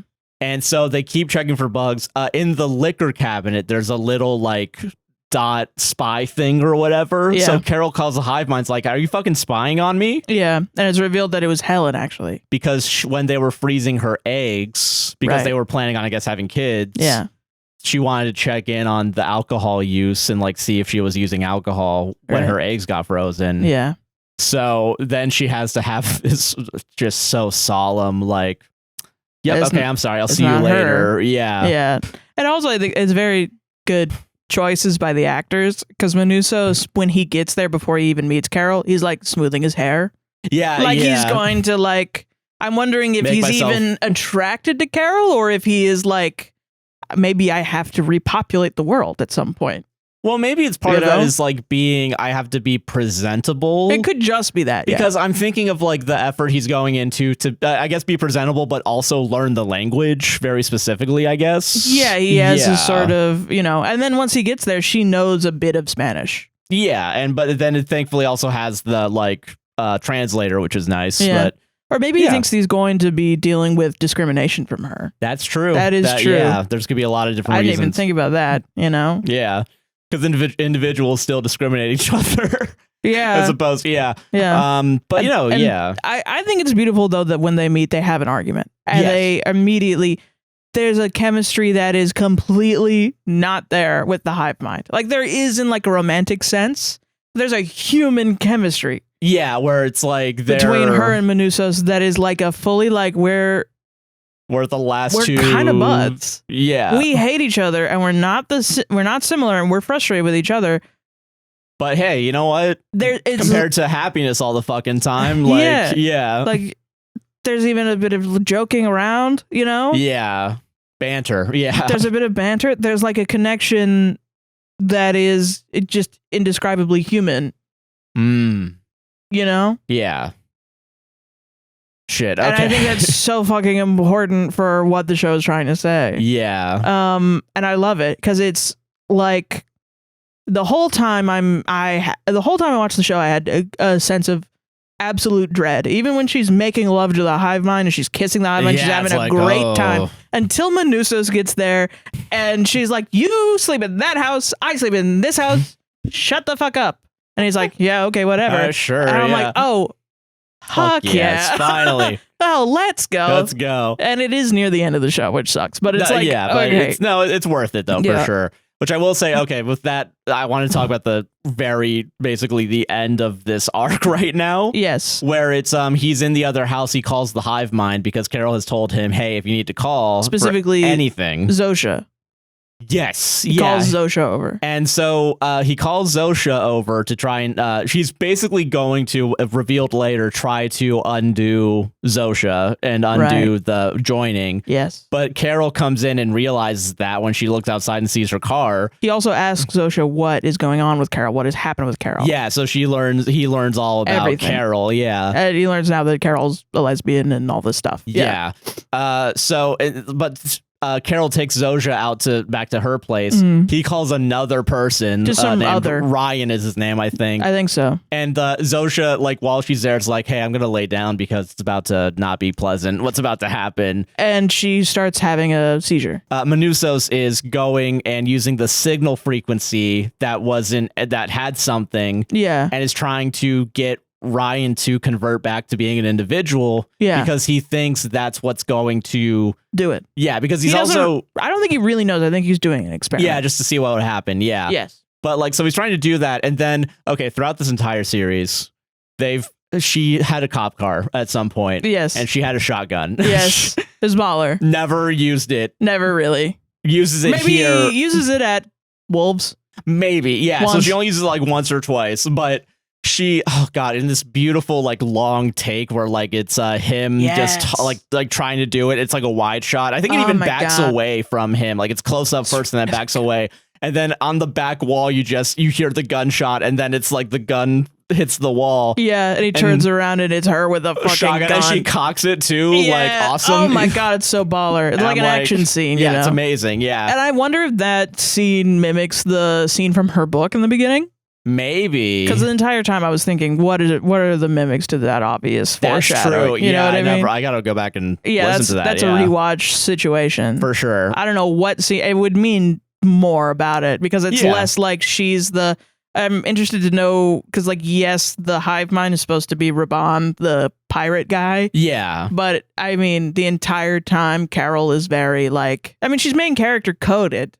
But most people are talking about Raban when they're talking about the book as if he's the main character. Yeah. Because it's like a regular romantasy situation where the guy is more interesting than the insert character. Yeah. The main character. So it's like interesting. I don't know. I want to know more about that and stuff like that. Yeah. But I will say, because of that, he does stop doing that. And like he eventually, because of that, though, the hive mind's like, I can't be near you. I need my space again. Right. And Carol goes with the hive mind and leaves him alone. To fend for himself, not knowing that he's good as fuck at that. Yeah. So he's good. Yeah. So yeah. But like, and I will say too, they do show him like during the time, because like there's like a montage sequence of like Carol and the hive mind like skiing, going to like a bunch of different like dates, like and I'll say the montage is amazing because like it's all match cuts basically, like match crossfades where it's like an object in the foreground and then it like fades out to like the beach or something. It's like fucking crazy. It's amazing. Yeah. The montage ends though at the ski resort. Yeah. Where they're talking, and I think Carol asked something again about like the individuality of Zoja. Yeah. And it eventually gets brought up again. Well, you're not gonna bring me in because you need my stem cells, right? Well, I remember it because it's interesting. You know, Carol's like, I can't every day I wake up and I'm happy and I can't believe it. Yeah. Yes. You know, because it's like I've just never been this happy. And then Zoja says, and it only gets better. Yes. Yeah. And Carol's like, what the fuck are you talking about? Yeah. Do you mean the joining? I said, no, I'm not going to join. Why are you talking about this? Yeah. And she's like, you need my stem cells, right? Oh my God. Yeah. When I gave up my eggs. Yeah. You have my stem cells and you're turning my eggs into stem cells. And I think they're like, it'll take a month at most? No, 3 months at most. 3 months at most. 1 month. And she's like, don't worry. 3 months at most, unfortunately. Meaning, like the hive mind is that's a like, bad thing that it's going to take that long. Yeah. And that's when it's, and Carol's like, oh, fuck. Oh, shit. And so then the last fucking shot is Melissussy, by the way, in the meantime, I think is like become a scientist. He's a scientist, man, now. He's looking at electromagnetic theory or whatever. I think it's awesome. He's just like, it's just pure bullheadedness. I'm going to teach myself everything. And I'm going to save the world by myself. I don't give a fuck. Yeah. And then you hear a helicopter coming in. There's a giant box. Like a shipping container box, yeah. Which when I saw that, I was like, is that Carol? Is Carol in there? Like, she doesn't want to be in the same vehicle as Zoja? That's crazy. Yeah. What the hell is this? And then they drop the box, and then she is in the helicopter, doesn't speak to Zoja at all during the scene. Like, she just kind of looks at her. Well, I think Zoja says, like, are you sure? And she's like, I'm sure, or something like that. Yeah, and so she then, Carol gets out, the helicopter goes away. Yeah. And I think immediately is like, oh no, because she's like, all right, you win. Yeah, we're gonna save the world. We're gonna save the world. And Melissussy's like, what's this? And she says it's an atom bomb. Which, quite honestly, amazing. Best payoff. Amazing. That's the best. Like, cut the credits. I wasn't even thinking that would be a possibility because they only did it as a hypothetical, but it paid. This is why I said early on in the non-spoiler setups and payoffs being like the most important thing. Yeah, because like things that you don't even expect to be a setup there's a payoff. Like, yeah. It's just awesome. It's just so good. It's really good. They should have done the Ted Lasso thing. They should have had a Yankee and the Brave from Run the Jewels play right after she get it like a crack. And then the drone shot going up in the air. Yeah. See that? Yeah, they should have done that. But oh my God, it's an amazing show. It's so good. There's so much though also that we didn't talk about, and I do still recommend going to watch it because there's all these little details. It's a beautiful show to watch if you're able to watch it. It's really good, and I think people really didn't like the concept of the main character in the beginning. But the concept of the main character is like, it's really good. She's so good. Yeah. It asks a lot of very serious questions. I feel like it is very Americanized too, which is maybe why other countries are not too into it. Yeah, possible. I get it. I get that as to why. I think every American should watch this. It's so important, man. Now I'm thinking of the fireworks scene where it's the Star Spangled Banner as like all the things going off. Yeah, if it's not like beating you over the head that Carol is the American individualism as a person. Yeah. She plays the Star Spangled Banner while maybe shooting herself with a firework. Yeah. Completely drunk on her lawn. And that's what American individualism will get you. That's what it's about, man. It's about killing yourself with fireworks on the 4th of July, man. Hell yeah, dude. Anyway, that's it. That's the it. show. You should watch it. Go watch it. Yeah. Do you want to go to ads now? Yeah, sure. Fuck it. Yes. Fuck it. Welcome to the ad break. You know, like, I like the way that a baby bird's mouth looks when it wants food. Like when mama. it's looking up and like Yeah, you know what I mean? like everyone does but it's more like like if I increase the surface area of my mouth, there's more of a chance that I will have food in it. Yeah, that's fair. Anyway, welcome to the ad break, everybody. Beep. No, okay. Keep it in. That's my intro for the ad. Sorry, fine. Okay, sorry. Hey, are you enjoying this podcast so far? It's relevant. Then you better like, comment, subscribe to the Gosh Darn Bell, raise 5 stars in Apple and Spotify podcast. Subscribe to the Gosh Darn Bell? It's okay. They get it. They get what you mean. They know what you said. Don't forget to like, comment, subscribe, hit the Gosh Darn Bell, and raise 5 stars on Apple and Spotify podcasts. Mm-hmm. If you want to support the podcast financially, there's a couple ways to do it. Which ways, Joshua? BuyMeACoffee.com/APWSTR. Mm-hmm. If you want to support with a little tip, it's $3 a coffee. You can leave a little note, and we'll read your note. As long as it's not bad, homophobic, racist, transphobic. Etc. Yeah. We have one coffee this week, thanks to Samajama. Thank you very much. Thank you, Samajama. Who bought a coffee. Hello, kind people. Hello. I want to shout out Erin Reed's list of trans Girl Scouts. Yes. Every year she posts links for order forms to buy from queer, trans, and non-binary kiddos selling cookies across the U.S. Let's freaking go. You can get them delivered to you. Please consider choosing a scout who hasn't met their goal yet and get yourself some cookies. Her website is erininthemorning.com, or you can just Google Erin Reed Girl Scouts. The website will be down in the description. Yes. And I will use it as a way to make myself feel good about ordering lots and lots of cookies. Yeah. That's cool, man. I didn't know that. Yeah. That's dope. I love that they deliver. Holy shit. That's great, honestly. Yeah. I don't want to have to go outside to a Publix and just see somebody's like the kid that definitely has enough resources. With like the tents and like the fold-out table. Yeah. To rent the space, and the mom, and they're definitely the popular. I don't know. I was never in the Girl Scouts. I wanted to be. Yeah. But I don't know. They didn't let me in. I was going to join the Boy Scouts, but it looked dumb. No, real. Yeah. Yeah. But thank you very much for that coffee. We appreciate that. Yeah. That's our only coffee this week. But again, buymeacoffee.com/APWSTR. Yeah. If you want to support the podcast on a monthly or yearly basis, you can go over to patreon.com/APWSTR. Lots of good stuff. Yeah. We got access to the Discord. We got Patreon exclusive. Yes. We also got early releases when we're able to do it, and ad-free releases. And no, this segment's not in there. There's no YouTube or Spotify ads or whatever podcasting platform ads you have.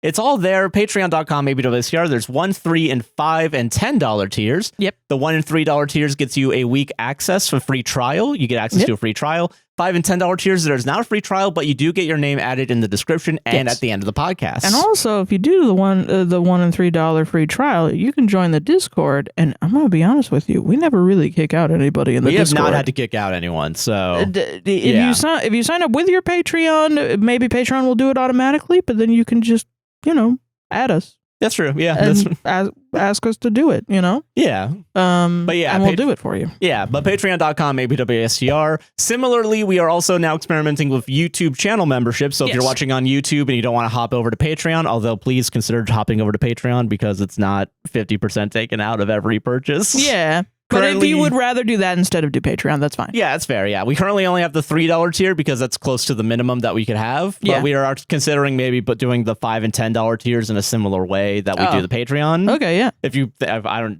haven't talked about it, but I'm sorry. I'm learning about this now. We'll talk about it later. We'll talk about it later. Yeah. But yeah, we currently have it at $3, so consider checking it out if you want to stay on YouTube. You still get pretty much everything except for Discord access as of right now. Yeah. Yeah. So. Yeah, that's there, but I think it's pretty much every way to support financially. Sarah, we got mutual aid links down in the description, though. Yes, well, now we have the Girl Scouts, the trans non-binary Girl Scouts of America. Yeah. Yeah. We also have, of course, Palestine, Congo, Sudan. I'm going to figure out, I don't know what's going on with the Venezuela stuff, if there is anything that we can do to help. Yeah. But then also with ICE protests, check out ICE protests in your area. We do have red cards in there, which we have had for a long time. Sorry, I can't speak. Red cards outline the rights that you have when dealing with ICE, and they translate them from English into various languages, so not only Spanish. So if you do have anyone in your life that may have a run-in with ICE, which it's seeming like more and more people, more and more, you can print out these cards and let them know so that they hopefully do not actually have a face-to-face interaction with them. Yeah. And that's really important because it could be the difference between, real harm and hopefully just a scary situation that is over soon. Yeah. Yeah. So I agree with that. That's down in the link down below, and it's totally free. You can go and print that out. Yeah. Yeah, it's in our link tree. All of our stuff is in the link tree, including our socials as well. But that's pretty much everything for this ad break. Yeah. Thank you for watching so far. Thank you so and much. Hope you enjoy the Reddit segment. Yeah. Let's go. Let's go, gamers. Welcome to the Reddit segment. Welcome to the Reddit segment. Yeah, it's party time. I don't have a D&D one this week. Are you serious? I'm serious. I don't have one. I'm surprised there's no D&D. Yeah, no D&D. I'm so shocked. This one is from r/substitute teachers. Okay. I thought it's fucked up, but it's funny to me. Okay. Yeah. Blacklisted from a school for knowing what the word quote-unquote altercation means. For knowing. For knowing a word? Not knowing. Knowing. Why? Okay, are you ready? Yeah, I'm ready. Yeah. Why would knowing altercations? One of those things that you just have to roll your eyes and chuckle at the end of the day. This happened right before winter break. I'm teaching at a middle school I seldom go to, but had a few assignments lined up after break. 2 kids get into a loud argument in my class. I manage eventually to redirect them and get them to sit down and stop talking, but then one of them punches the other in the nose several minutes later. Oh my God. I call the office. Eventually, admin turns up and takes them. End of day comes, as expected. It's paperwork time. Quote unquote, just write out what happened. At approximately 1:22 p.m., teacher, my name, noticed that student A and student B were engaged in an altercation, which began with comments made by student A regarding the comparative size of student B's mother to various objects in the solar system. Oh. Oh, God. Okay. Oh, yay. Both students were redirected for a period of about 8 minutes. Student B then re-engaged student A and struck student A in the nose with a closed fist. Teacher, my name, contacted the main office at 1:30 p.m. and related the situation. Okay. Admin staff arrived and escorted students A and B from the classroom several minutes later, no later than 1:38. I feel bad that you have to be this specific to like cover your ass. Yeah. But I mean, I get it. So like, yeah, that's so funny to include they were making fun of his mom for being as big as Saturn or whatever. Well, it is important. That's good context. It is. I turn this in and go home. Don't think anything of it. Next day, I get a call informing me I am no longer allowed to sub at the school and that I'm being removed from further assignments. What? When I press for why, they put the vice principal on the phone who informs me you wrote that they had an altercation and you didn't call the office immediately. I say that's correct. They say that all instances of physical violence must be reported immediately. But you did... Are you serious? Because you didn't report, but like the only time there was something physical was the punch, and then you did it. But because you used the word altercation 3 sentences earlier, I'm pissed. I'm sorry. I tell them that's what I did. They say my report says they were having an altercation. I say that's correct. They had an altercation. They had an altercation. There's a pause after which they say altercation means they put their hands on each other. I say that's incorrect. That an altercation is a loud disagreement or a heated argument. I tell them I'd be happy to change the wording if it's ambiguous in their view. They tell me they think I'm trying to change the story now. Get your fucking story straight. This one's awesome. Sub. This sentence is fucking awesome. I love teachers. We have a little altercation of our own on the phone. All right, yeah, take this victory lap. You get all the Reddit points and the Reddit gold. You get the karma for sure. Yeah. Anyway, I've been removed from further assignments there, probably for the best. Yeah, probably, yeah. I mean, that's so funny. crazy. I mean, I'm willing to bet it's some like legalese bullshit where they just don't know what the word means. The actual definition of the word altercation means like a heated argument. Okay, so that's just... Okay, so wow, our schools are not okay if the vice principal, second in command is like... Don't use 2-bit words, man. Yeah. And apparently that includes the fucking word altercation, which I feel like is not...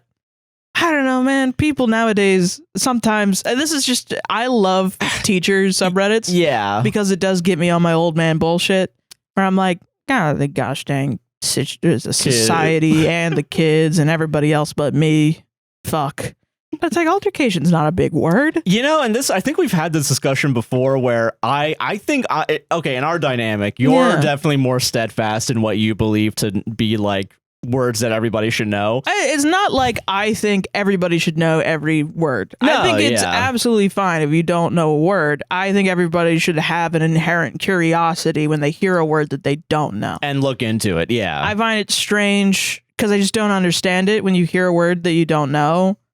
And as I've gotten older, I understand it more because I'm in more situations where I'm like, I don't know what that means. What does that mean? Because also there's sometimes where people use words you've heard before, but like in a different context, and you're like, am I wrong on how it's said? Yeah, but I'm also like, oh, I didn't know. Yeah, that's my reaction. Oh, I didn't know. Yeah. It's not, you're no longer going to work for me. No, like, yeah, it's not that. It's not, fuck you for knowing something I don't know. Yeah. I think that's just a personal philosophy I would rather live in a world where I'm not the one who knows everything. But because I have an interest in learning, you're going to know a couple things at least. But as I get older and gain more experience and learn more things, there are more chances that I'm in a room where I know a lot of stuff. That's fair. Yeah.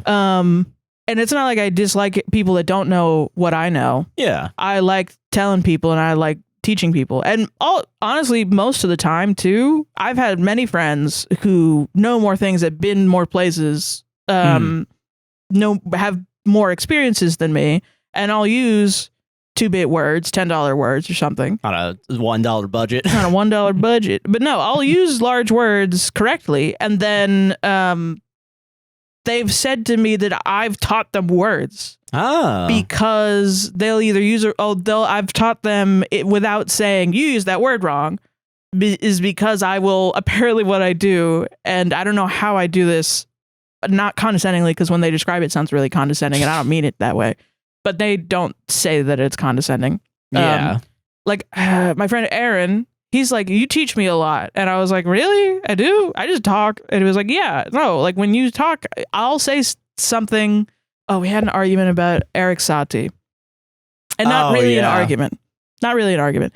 He said Eric Satie's name, Eric Satie. Oh, really? And I was like, but he's in music college and I'm not. Eric Satie is the composer of No Cien.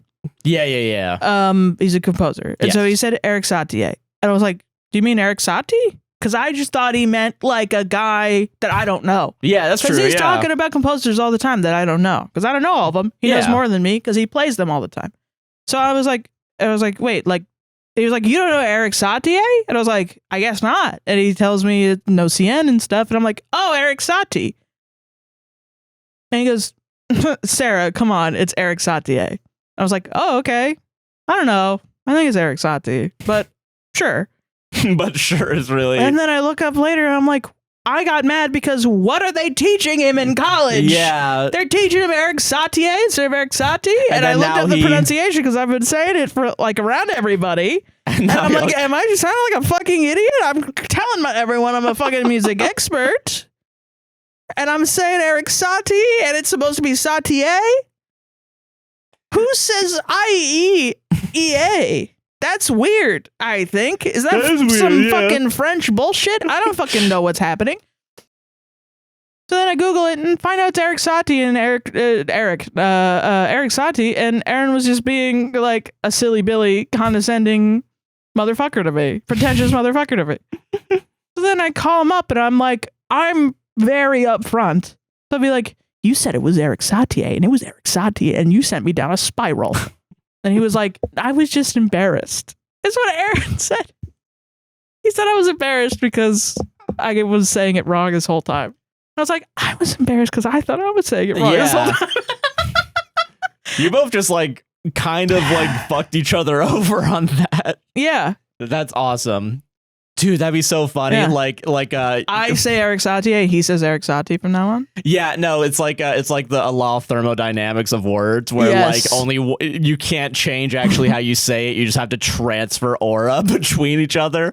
Yeah, yeah. I like not knowing stuff, and I like learning stuff. Yeah, but I don't like it when people are like, "You didn't know that." Yeah, that's pretty bad. That is, You you're on your know high what horse. that Yeah. means? And I hate it, especially if they're fucking wrong.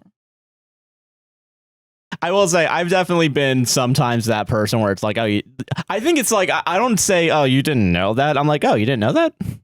You know what I mean? I do think there's a little bit of like inflection where I'm like, oh, I didn't know that you didn't know that.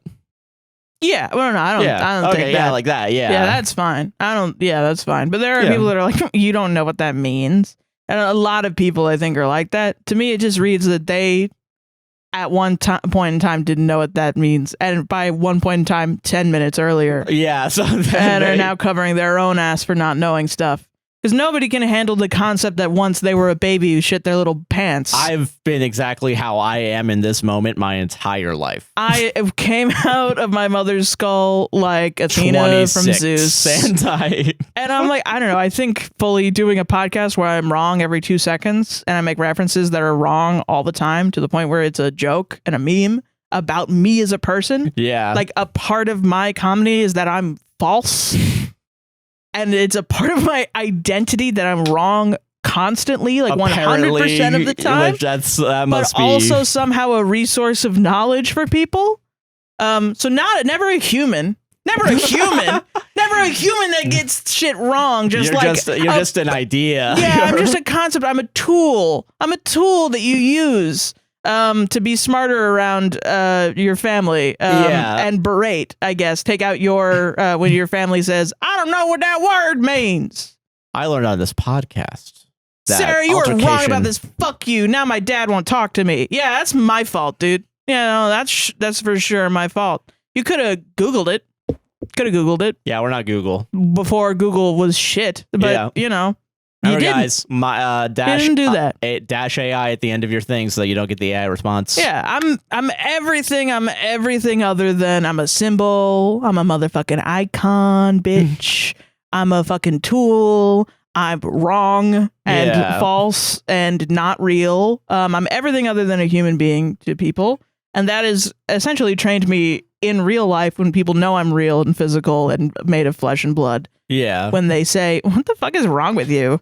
Because they don't like being near an autistic person. Yeah. Jesus. I can be like, nothing. Nothing. Are you okay? I'm good. Yeah. No.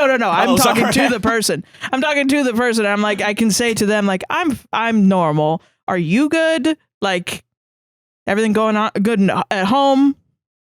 When did you learn this? Yeah. Was it 5 seconds ago? I bet it was 5 seconds ago. Yeah, now you're on your goddamn high horse. Yeah, and it's just people are mad at the people that know stuff, and the people that know stuff don't give a shit that they know stuff. Yeah, that's fair. Yeah. Yeah, I agree with that. Kind of why I got beef with Hank Green. I had beef with Hank Green before he did the whole knitting thing. Yeah. It just seems like the guy that's like, he likes knowing stuff too much. For me, yeah, he's like a little bit too far on the excitement meter. You gotta have humility about it. I'm sorry, a little bit, yeah, a little bit. He likes being the guy that knows things. Yeah, I don't know, man. These broads didn't know about yarn stuff. We're only learning shit now because a man in a suit told me. Just like I know people are like, don't cancel him for this. He's done so much good, and he has for sure. Yeah, sure. But let me have a fucking win. Did you watch the video? Like that shit was crazy. Let me have a win, please. God. Yeah, I do find it funny how they go to the person that made the very calm, like response about knitting the video, and be like, you're reaching, woman. It's like, okay, yeah, this isn't about misogyny at all. No, yeah, it never was. I just shot a woman in the face 3 times and said, goddamn bitch afterwards. No, feminism, we don't need it. Yeah, it's don't fine. need that. Patriarchy smashed, I guess. Sure, man, I'm that stupid that I think that. For sure, dog. Solved it. I'm gonna say solved it on that. Yeah, if you don't know a word, I don't care. Yeah, I can teach you a word. I can't teach you to like think that women are people. You know what I mean? Yeah, that's a little bit above our pay grade. If you're 50 and you don't think women are people, I don't know if that's gonna happen. It might be out of my reach. Yeah, maybe it will. I hope so. Listen, I think one can only hope. Yeah, if you're still alive, you still have time for redemption. Is all I guess. Yeah. But don't fuck this up. Don't fuck it up, y'all. All right. Mm-hmm. Okay. Mm-hmm. Am I the asshole for not giving children cookies? Discuss. Pause the video here for discussion. Make your bet right now. Do it. I'm not calling it. Kid could have diabetes. Like, I don't know. Anything could fucking happen. It could be another whimsy one where everyone disagrees with me, and I'm like, it's a cookie. You know, it's okay who knows? to clap to friends. It's God okay damn to it. clap to friends. He just wants a fucking apple. And they're like, you're treating a 60-year-old like a 90-year-old. No, I'm treating a 60-year-old like a person. And you're fucking not. Holy shit. Oh my God. Even when I say shit, y'all don't listen. Y'all don't want to listen. You just want to dance. Okay. I'm kidding. I love you all. Okay. All right. Second drink is opened. You just drive daddy to drink is all I'm saying. So I'm male 20, still living with my mom, female 46. Not by choice, really. Shit's expensive. Anyway, my girlfriend came over and baked cookies for me. NTA. Like, she made a whole batch, put them in tubs and everything. I already gave one whole tub to my cousins because my mom asked, and I was like, yeah, whatever, that's fine. No big deal. But then later, my mom tried to take another tub to give to them. I said no, because those were the ones I was saving. My girlfriend literally made them for me. I already shared once. Yeah. I'm trying to emphasize the capitals, the all caps. Hell yeah. Yeah. My mom instantly got mad and started saying I'm stingy and that it makes her, quote, look bad if she shows up with nothing. And then bake some fucking cookies yourself. I told her she already brought cookies, so I don't know why she needs more. She kept pushing, saying, it's just cookies, and why are you being so selfish? That's when I snapped, not gonna lie. I told her she's always acting like anything in the house automatically belongs to her and she never respects my boundaries. I said if it is just cookies, then it shouldn't be a big deal to not give them away either. She got super offended, said I was disrespectful and ungrateful, and now she's barely talking to me. Apparently, my cousin thinks I'm being dramatic over cookies, which is annoying because they already got some. I don't think I'm wrong because I already shared and they weren't even hers to give away in the first place. But now everyone's acting like I'm the bad guy over baked goods. The flatline face emoji. Yeah, that's my heart now at the end of this. So, yeah, am I the asshole or not? Yeah, that's fucking annoying. That's annoying as hell. That's annoying as hell. What the fuck? Dude. And everyone will say it's just cookies at the end of the day. I mean, yeah, but also, they're my cookies. My girlfriend made them for me. They're for me. They're for me. They're my cookies. They're my goddamn cookies. I'm sorry. I don't care. I don't care. They're my cookies. Fuck off. Listen. If you she didn't even make them. If she made them, it would be a whole different discussion. Yeah. And even then, a little not. Yeah, no, for sure. But like kind of. Yeah, a little bit. She has a hand in the creation of the cookies. Your girlfriend does. I was going to say, maybe ask your girlfriend who the fuck should get these fucking cookies because she's the one that begot them. So everyone's shitty here is what you're saying, except for the girlfriend. No. But then I was like, don't drag your girlfriend into this fucking family nonsense. Yeah, that makes no goddamn sense. And then people are going to make you out to be a fucking cookie hound when they're the motherfuckers that ate a whole tub of cookies and are asking for another. Yeah, that's cookie crazy. hound with a milk addiction. Yeah, fucking God damn. I don't know, man. Just fucking, dude, so funny. Dude, to be the cousins and be like, you're being so dramatic while eating the cookies. You don't get a say. You don't get a fucking say. Dude, fucking bro's being weird right now. I'm just fucking, yo, bro's girlfriend makes hella good cookies. That's just awesome. The only thing I can say about this is the girlfriend has to start a bakery where she sells cookies. Apparently, because holy crap. Because you're ruining families with these cookies. You're what Amy's baking company wanted to be. But no, instead of a mafia front. Yeah.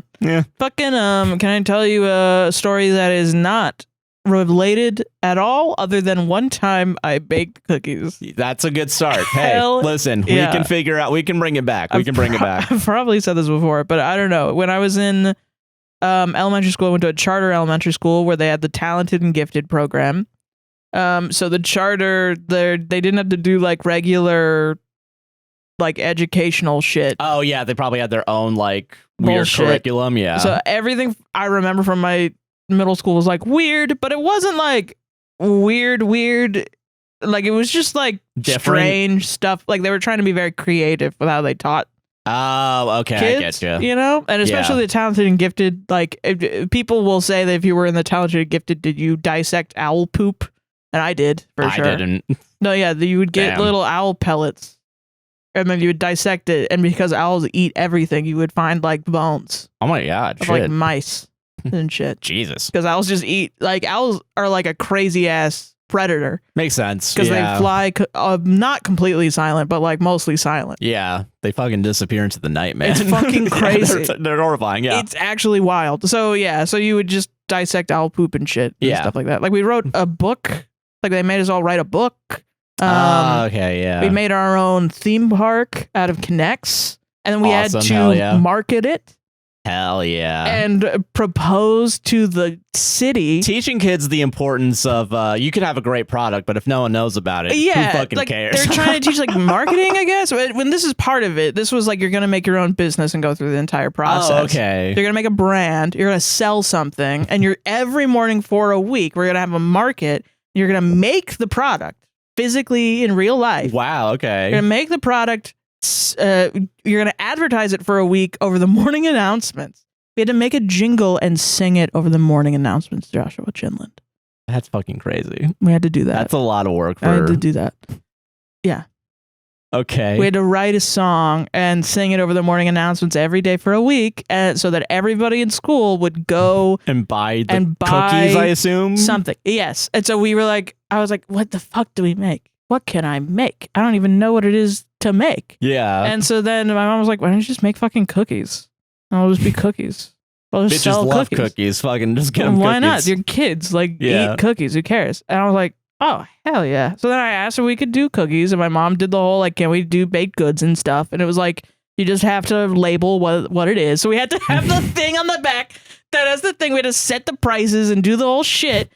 And it was me and my friend Sage, and I don't remember. It was like World Famous Cookies was the name of the thing.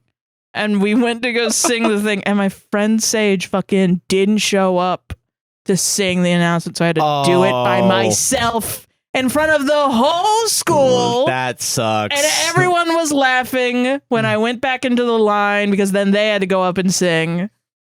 That sucks. That's fucked up, man. My teacher, who had a good heart or whatever, but I also have beef with her because she like shook me one time. Because I was crying. And she was like, stop crying. And it's fucking crazy. She was insane. Not gonna lie. Lore, Sarah, the lore behind this story.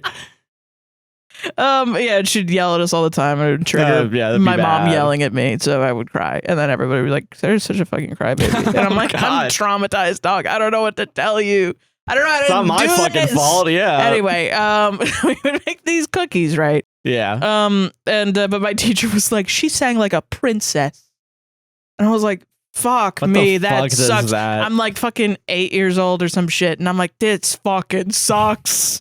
This sucks. I'm such a loser. I'm sorry, man. I sang so bad. I don't remember what the jingle was. If I did, it would be fucking, I would be a superpower. I'd put me in Mensa right now. Yeah. Are you fucking kidding me? Dude. I'm 28 years old. You gotta keep that shit buried. Yeah, I think I blacked it out. Trauma. But yeah. Fucking lucky. High fives. So then and it was also traumatizing making the fucking cookies, because then we had to make a whole bunch. Yeah, to sell. Every day. And I don't think anybody else made anything close to a baked good. I don't even know what they did. Yeah, because like if you made like even like a zine, like you can make them all in one batch. Nobody's but gonna need to be fucking fresh. buy them. Yeah. Nobody bought anything else. Everybody bought our cookies. Because they're fucking cookies. Yeah, cookies. People fucking still in love business. cookies, man. That's how you have shit like Insomnia and Crumble and all these other companies that are going to fail one day. Yeah. Yeah. And of course, my friend makes like regular sugar cookies. And so mine are selling out. Because I made chocolate chip. Yeah. Because Toll those House are, cookies. So everybody's buying my fucking cookies. But our biggest customer was my third grade English teacher, who was a ex-Marine, buzz cut huge squat woman. Pretty sure she was a lesbian. I don't actually know, but looking back on it, she was. Yeah, she was like the most butch woman I've ever met in my whole life. Okay. I think we got her addicted to these cookies, man. She would come up and she would buy like 5 of them at a time. Oh my God.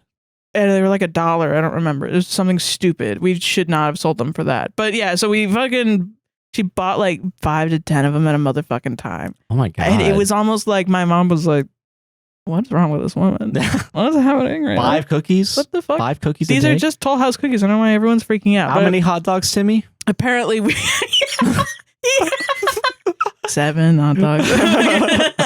But yeah, so apparently we cooked them in a way where the edges were hard and the middle was soft. Oh, yeah. So everyone... that was just the way that they cooked. Yeah, makes sense. Oh, but it was traumatizing cooking them because my grandma was upset that we weren't paying attention to her. So we had a phone on the wall, you know, like you'd have a landline with the curly cord. Yeah. So my grandma... She didn't. No, she didn't. She picked up the phone and she threw it at us because our kitchen was kind of like our kitchen where it's, you know, it's like in the It's space. like a hallway. It's like a kind hallway. Of, yeah. So she threw it down the hallway. Oh my God. And it ping-ponged off the wall after we had just taken out a bunch of hot cookies. That's okay. Yeah. And then we were like, oh shit. And then it flew into the oven. And luckily the oven wasn't on, but still though, holy shit. it's fucking hilarious looking back at it. I thought you were going to say she just kept calling your landline. No, she lived with us. She was mad that we weren't paying attention to her. Got on the landline in a different room and then just called the landline. She had been there all day. And we had to make these cookies for the next day. She threw it. Oh my God. Yeah, it was fucking, I mean, she did that shit all the time. And this was a good lesson in like your family will do everything to sabotage your business. And it was a good lesson in crazy shit happens and then we all just laugh at it. And nobody gets punished other than me for saying HE double hockey sticks or something. I don't know. Yeah, because you're going to burn there if you say it. Yeah. Like the phone. And the oven. Yeah. So anyway, so that happened. And then all I remember from that was my English teacher buying the cookies. And then we would go, I had her right before we would all go to lunch. Oh, yeah. So she was like, oh, is it lunchtime? Finally. And then she pulled out one of my cookies that I made, unwrapped it, eats it, and then goes, oh. You can't be doing it, ma'am. And everyone was looking at me like, and I'm looking at her and I'm like, what the fuck? What'd you put in the cookies? Anyways, that's why I run a business now, I think. You learned how to... Damn, man. Yeah. Dude, we got to get into the cookie business now. Legitimately, people's friends came up to my mom and was like, could you make cookies for our bris or something? See, this is the problem with the podcasting industry. You know, you only make the podcast and it's word of mouth, right? But you make a product and you sell the product. You make products. I was talking about this on stream recently because Elise, someone in our Discord, was asking me about Atlanta because this all happened in Atlanta. Oh, yeah. And I was like, and everybody's got a fucking side gig. And Elise was like, why does everybody have a side gig in Atlanta? And I was like, because it's fucking expensive. Yeah. But now I'm wondering, is it also the culture? Like...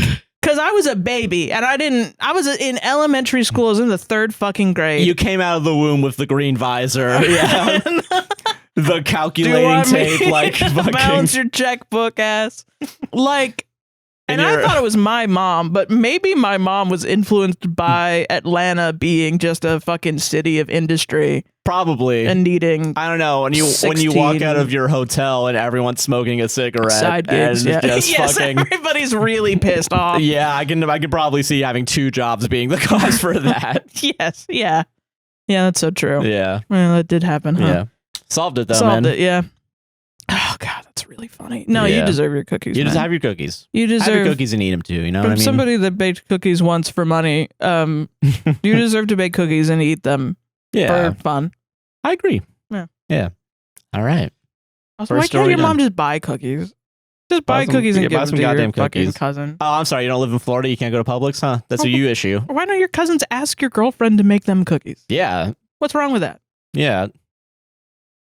Put more labor on your girlfriend. They're just... I was going to take everything in bad faith from here on out. They're just berating you for no reason. Yeah. Oh, man. Okay. Am I overreacting? My partner mocked me when I tried to do something nice for him. Okay. Okay. I'm going to read the texts. We don't really know. I'm going to say this is about a solo. Okay. I'm going to keep the ages. You're going to guess the ages. Okay. That's what we're going to do. You're going to guess the ages. Don't do this to me, Sarah. Don't do this. You're going to guess the ages. Your I'm eyes just read went the thing. so wide and like shock of like, I don't know why. You're going to guess the ages. Okay. Okay. 90. I'm going to say the genders. Okay. So you know. Okay. My partner, male, wanted to do a solo trip and asked for my help. I, male. Okay. Whoa! No, I'm joking. It doesn't Modern. matter. So modern, this story. Okay, let's start from the top. Yeah. Okay. My partner, male, wanted to do a solo trip and asked for my help. I, male, said sounds good and told him I will help him. After that conversation, I told him that a few days back I had booked an appointment for both of us with his surgeon on February 17th as I was looking for some fat transfer procedure on my face. And since getting an appointment with her is difficult, I just put your name to and paid an extra $150 deposit. Of course, he doesn't have to go. The reason I put his name to is because he has been complaining about his face. He started laughing on the phone and said that as soon as he talks about having a solo trip, I bring this up. I told him they are not related, and I never got the chance to bring this up since I just booked it a few days back. Okay. In the messages, Adam is just a family friend. Okay, now we are going to get into the messages. Okay. Okay. So for the first is a message that's blocked out. Okay. And then the next is a message from their partner. 3 crying laughing emojis. Okay, that's not a good start to this. Okay. Okay. OP then says, whatever, I will cancel it. No big deal. Okay. Okay. So now there is a series of GIFs. Okay. And I will explain them to you. One is a man pointing at another man and they're both laughing at each other. Okay. The next is Winnie the Pooh dancing around in front of his mirror with look at all the bothers I give. And then the next one is an image more like of a cat holding a mirror and it says take a look at yourself. Okay. So I was going to say at the start this is either 18 or 50 to start. I do think the gifts make me think he's a lot older. What do you think 18-year-olds use? Look at all the bothers I give. I think that was the giveaway. That wasn't. This is not a young person necessarily. Kids love Winnie the Pooh. That's for sure. I mean, listen, they probably do, but that sounds like some shit like someone 10 years younger than my parents would do.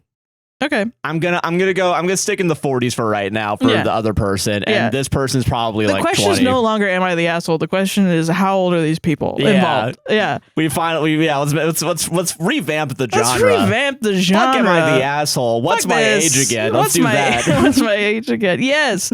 Okay. Then OP says, "Wow, you were mocking me. Amazing." And then their partner says, "Not at all." And then OP says, "Dude, I was trying to do something nice for you, but okay." And then there's another gif of Jennifer Aniston on the set of Friends. 60. Doing it. And it says, interesting. Okay, so yeah, you're 40 at least, I think. I'm probably wrong, but I feel that in my bones. I feel OP says, looks like it, but if you are not, cool. And then their partner's responds with another gif. I want to say for the record, not making fun of old people right now or people that are older than me. It's just Maybe my parent does user, this. Man. You probably are just a GIF user. However, my mom's a GIF user, so I'm biased. So that it's a GIF of a cartoon of a monkey, and he's kind of suspicious. He's like squinting his eyes a little bit, and then the text says, "You sure?" In response to it looks like it, but if you are not cool, in response to the "Are you mocking me?" Which I'm gonna keep going because the context is important. Yeah, the way yeah, that we talk. This is I get it. OP says, and this did hurt my feelings, by the way, but whatever. Have a good night, love. And then their partner says a GIF that says, "What a twist." Anyway, are you still available to babysit Oliver when I travel? Just kidding. Clearly I wouldn't ask, and I promise I'm not going to ask Adam either. I know he's yours. Blank, stop, please. You have hurt my feelings today. Have a good night. I love you, but I do not appreciate this. And OP's partner says, I should just tell Scott the thought that I was even planning it as progress enough. Don't really need to take the trip. And then he responds to the blank, stop, please. And he says, I get it. And he responded, well, blank, I have been hurt by you this evening as well. And then OP says, please stop playing the victim, blank. I said I will help you plan the trip. I also booked an appointment for you if you wanted to and you were hurt. For goodness sake, please stop. Not sure how any of this is hurtful to you. You ended up mocking me for the good thing I tried to do for you. That's the end of the text. So now you final answer. What's my age again? I'm going to go 35, 45 to the partner. I'm going to do a 10-year range. No, you got to do a number. 38 to the partner, 24 to OP. Did I get the ages reversed? No. Okay. You're right on the money. No, wouldn't that be crazy? That'd be crazy, yeah. No, anyway, OP's partner is 50 fucking years old. I should have gone farther. I knew it. And OP is 44 years old. 44. Wait, hold on. So, hold on a second. 50 and 44. Okay, 44 does. Okay, all right. That does make more sense. Because, okay, I text like OP, so I was thinking someone around my age. Right. And by I text like OP, I mean I use words. You use words. Yeah. 50 does make sense. Oh, God, that's not. I'm not going to get any favor saying this. 50s does make sense with friends being referenced. I was kind of joking when I said 60, but also kind of. I will say the 50. references are kind of all over the place. I think they're just going in the GIF. And just Googling, yeah, like vibe. Like, yeah, vibes, based on vibes. These people are older than us? Yeah, both of them. Like, I understand OP being older than me. Yeah, that's fine. I can wrap my brain around that. It's 50-year-old I'm questioning. I'm cool. Okay, so the entire situation, I'm sorry, I feel like I've derailed it with the age thing. No, so, like, okay, OP booked a... plastic surgery, fat face removal? Yeah, fat face removal, because OP's going to a plastic surgeon. Yeah, and so they booked the other person. Was talking about it. So just in case, they booked them in and put them on the deposit. Yeah, and I was like, hey, I did this for you. But wasn't expecting also if you don't want to go, whatever. Yeah, and then their partner was like, fuck you. Oh, you're going to cheat on me when I'm gone on the solo trip or when you're gone on the solo trip? Is that the vibe? I don't actually know. I don't know why OP's partner is really that. It's thought of it as like what you think I'm fucking fat. Yeah, I think that could be it too. Yeah, and then OP's like, no, because you were talking about it and trying to do a good thing. Yeah. Which I think it's like, whatever the fucking problem is, it's not going to be solved with gifts. I think that's maybe the worst way to resolve it. I would go to emojis first before at least emojis tell me what mood you're in. Gifts, Can you imagine having a partner and then them being upset with you and having to be like, what's wrong? And then being like, meh, like, that's crazy. I think I would explode. That's a baby. I would listen. Okay, instead of doing, maybe because some people, I guess, they can't use words. Yeah, no, but that's like knowing that they have the ability to use words and they would refuse. It's like, what are you doing, man? What's going on? Yeah. Yeah, the gifts are crazy. There's so many of them too. It's like, I mean, okay, to be fair, and they're all pretty, like, gifts are made to make you like laugh at a situation, and it's like them being back to back. Yeah, and they're supposed to be good like reaction images for sure to something. I do think once you hit 2, you're upset about something. Yeah. Because listen, use GIFs. I don't care. All right, like my mom is a GIF user. I'm not calling her up and being like, why the fuck did you just use a GIF? No, I like my GIFs. Thing? Yeah, it's fine. I think GIFs are fun or whatever. Shit, dog, I'm a zillennial, man. Like, yeah, no, listen, GIFs. I grew up on the edge of advice animals. I can't fucking. I was on fucking high quality GIFs when I was a teenager. Yes, okay? yes, the GIF makers. Don't get mad at me. But I enjoy a GIF, man. I'm on Tumblr right now. There's GIFs everywhere, man. If I'm having a fight with you though, like we're having an argument that I didn't even start, I'm not sending you a GIF unless it's fighting words. Really, and it just means I don't care about this argument. Yeah, because I'm using casual tone. Yeah, you know, and I think I want to have a most text through conversation through text is casual to me. Yeah, I would say so. Yeah, because I do think with text, since there isn't a lot of emotion inherent because it's all just words, it's all just pure information. I think it's hard sometimes to get a vibe of what the other person's feeling. I think that's definitely changed. I think for younger people, where most of what they do is online, so think text for them is just a normal form of communication. But I even think with older people, like, you're busy. So sometimes you can't not have a serious conversation over text. Like honestly, it just kind of happens, you know what I mean? Yeah, like I can even get like sending voice notes to each other during a serious conversation. Yeah. Do you feel like it's annoying when people send you voice notes? Well, that's funny because I don't have people to send me voice notes, so I don't think anyone has ever sent me voice notes. No one has ever sent you voice notes? I think every text I've ever had through text has been text. No, people have sent you voice notes. No, my boss did one time. Literally one time, though, I can remember. No, I remember another one. It was your birthday, and your friend sent you. They sang "Happy Birthday, Mr. President" in the voice of Marilyn Monroe. Was that a voice note or was that a voicemail? No, that was a voice note. Never mind. Yeah.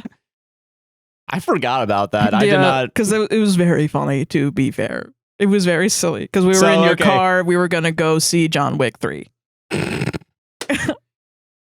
So twice in my 26 years of living, can I remember two? I think they can be fun. But it's like I would normally use them for comedy. You know what I mean? Yeah, I think that's fair. Yeah. It's like I like using voicemail for I oftentimes will try and call my friend Aaron, and we're both busy, so we don't get to each other's. We don't pick up all the time. Yeah. So we get sent to each other's voicemails.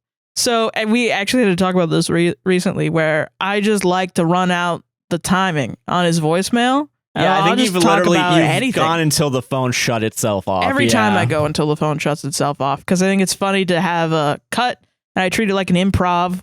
How do I fill up this time? Yeah, I get that. Yeah. And sometimes it's just a song. I'll do a little song for like 5 fucking minutes or something. Or sometimes I'll just yap about stuff. Because I'm also challenging him to listen to the whole thing. Oh, I get you. So I'll leave little nuggets in there. And then he never really responds to them until one day I was like yapping and I was like, I know you don't listen to these, so I can say whatever the fuck I want. And he called immediately. He called me and was like, I fucking listened to them, you fucking bitch. And I was like, I knew it. I didn't really. I really genuinely thought he didn't do it. No, I get it. Yeah. But it's also like he will do it now to me. And well, he'll leave regular ones. He's not insane like I am, and he's busy actually. So real jobs. Parentheses actually has to go outside for his job instead of fake busy like I do, where I just put tasks on myself.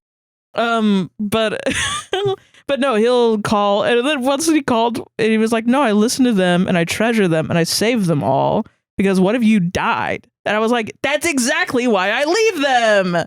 So you have them when I die. It's like, yes.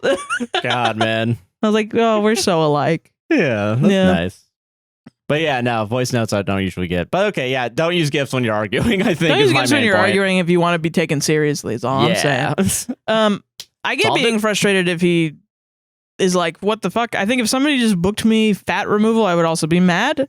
No, yeah. And I think in the moment, I would probably be like, like flustered. But then I have to calm down and come back. That's the adult. Especially if you were talking about it earlier. Yeah, and I guess you need more information because it's like, was he talking about getting fat removed from his face or was he talking about exercising? That's true. Yeah. I don't get the paranoia about the solo trip. I don't understand what that's about. Yeah, I don't know what's going on there either. Yeah. Yeah. Weird, man. Yeah, it's weird. All right, but next story. Oh, okay. Am I the asshole for telling my girlfriend the way she talks about her car is weird and embarrassing? You told me this title earlier to make sure that we didn't have the same stories. Yeah. And I was like, Herbie fully Loby.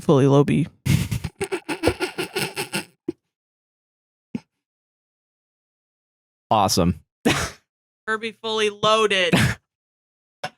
You know, it sucks. No one heard that. With Lindsay Lohan. Gotta start the whole show over. Herbie fully loaded with Lindsay Lohan coded. Yeah, and I understand that. Say that 5 times fast. You can't. Yeah, I can't. Herbie fully loaded with Lindsay Lohan coded. Yeah, you try having our jobs, motherfuckers. Yeah. Okay. You can wash my balls. Okay, all right. I'm 25. I'm gonna say, man, I don't know. Actually, who knows? This seems guy coded. Just say it. All right. I've, 25, been dating my girlfriend, 23, for about 9 months now. When she turned 21, her parents gave her a car and she decided to name it Angie. I learned all this on our first date when she said, quote, Angie took me here. I thought that was odd, but I let it slide. Throughout our relationship, she's always talked about her car as if she's talking about another person. When she got a flat tire on the highway a few months back, she called me and said that, quote, Angie's shoe broke and has to get a new one. That's cute. When she goes to the car wash, she describes it as, quote, giving Angie a bath. Oh my God. This all came to a head this weekend when me and my friends went out drinking and my girlfriend offered to be the designated driver. We were out for a couple hours and I admittedly got a bit too drunk. When my girlfriend came to pick us up, she said she's stopping at the gas station first to, quote, to get Angie something to drink. That's cute, man. This is where I might be the asshole. Yes, you are already. It's fucking cute. I agree. I told her I think it's weird and embarrassing of her to talk about her car like that. It's a machine, not a pet or a kid, and that she should treat it like how a normal person would treat any machine. She got very quiet and refused to say anything for the rest of the drive home. She dropped off my friends and then drove to my apartment. I asked her why we weren't going back to hers, and she said she needed some time to think and told me to get out. She's been radio silent since then, and I'm starting to think I did something wrong. Why I don't know aren't we going back to, like, you deserve it? Like, what the fuck? Am I the asshole for what I said? Update. Okay. Sure. Well, she dumped me. She found the post, called me, and told me never to speak to her again. I guess it's for the best, though. We really wouldn't have been that compatible, as many of you have said. Thank you for your judgments. That's a nice way of putting it, man. You're not compatible with me either, is all I'm saying. Okay, you think this is a guy. I think it could be a girl. No, I think that's fair, yeah. I think it could be somebody, especially anyone, if it's yeah. like a weird jealousy of, like, you're calling your car a woman and it makes me feel like you have another woman in your life. Because there are crazy people like that. No, I get that. And they're doing it. Anyway, I think OP has a problem that they get really angry when they're drunk and they're not thinking about that. Yeah, that's strange. That's maybe a bit more, something deeper going on. Yeah, that's weird. Anyway, your girlfriend is awesome and you fucking, I mean, yeah. You dropped the ball on that one. I'm glad she fucking, she got this is why we say the cringe ass. You know, I know people think the whimsy is cringe. I don't care. To be cringe is to be free. I'm cringe. I don't give a shit. Fucking, the never let anyone dull your sparkle ass. No, yeah. And it's like, it's true. It's cringe to say, but it's true. No, yeah. And I'm glad she got the fucking memo. And that's why every girl needs the fucking memo. Call your car a fucking... A name. A name. Give it a name. Shit, man. I'm a musician. We've been doing it for years. All my instruments have names, man. Yeah. Shit. I feel like it's perfectly normal for a lot of people to humanize objects that they come into Just fun. constant, not even necessarily humanize, but like Yeah. Nounize, if that makes sense. Like Well, calling your like Sean and Gus calling the car Blueberry. That's right? what I thought. The Blueberry. Yeah, I think that's fun. That's you immediately know? what I thought. It's a cool. I always thought they were cool for doing that. Yeah, You know what I mean? It's fucking sick. It's fucking sick. Yes. I don't know how to describe it. It has a vibe to it. It's just cool. I don't know. Yeah. You just revealed yourself to be really lame. Yeah. I agree with that as well. And yeah. you got dumped for being fucking lame. Yeah, and I will say too, this is also a In my good opinion. example of like you don't need a reason to break up with someone, but No. it's also okay to, and it's also you can have one reason to break up with someone, even if it is just you call your car a name. It doesn't always have to be life or death. Some people Yeah. genuinely think you can't break up with someone unless they're like putting you in physical harm. But no, you can break up with them For if whatever you think reason. it'll be better for you. Yeah. I knew somebody who broke up with their partner because he made her a manwich for dinner. NTA. That's fair. Yeah. That's so fair. And he That's refused actually to eat like anything other than a like manwich. Yeah. And I don't know, maybe he had ARFID or something. I don't know. But Oh, that's possible. I don't actually know, but she just was like, I can't handle that. I I can't need do somebody that." to go out to eat with me. Yeah. You know? I think that's fair. Yeah. Whatever. But I don't know, man. Just let give Angie her goddamn flowers, man. Yeah, shit. This is Angie. She goes from point A to point motherfucking B, man. Angie's more reliable than like 90% of the people you'll meet in your life, you know? So you gotta Yeah. Come on, dude. You gotta cherish these moments. And I love the concept of it's not right. Nobody does this.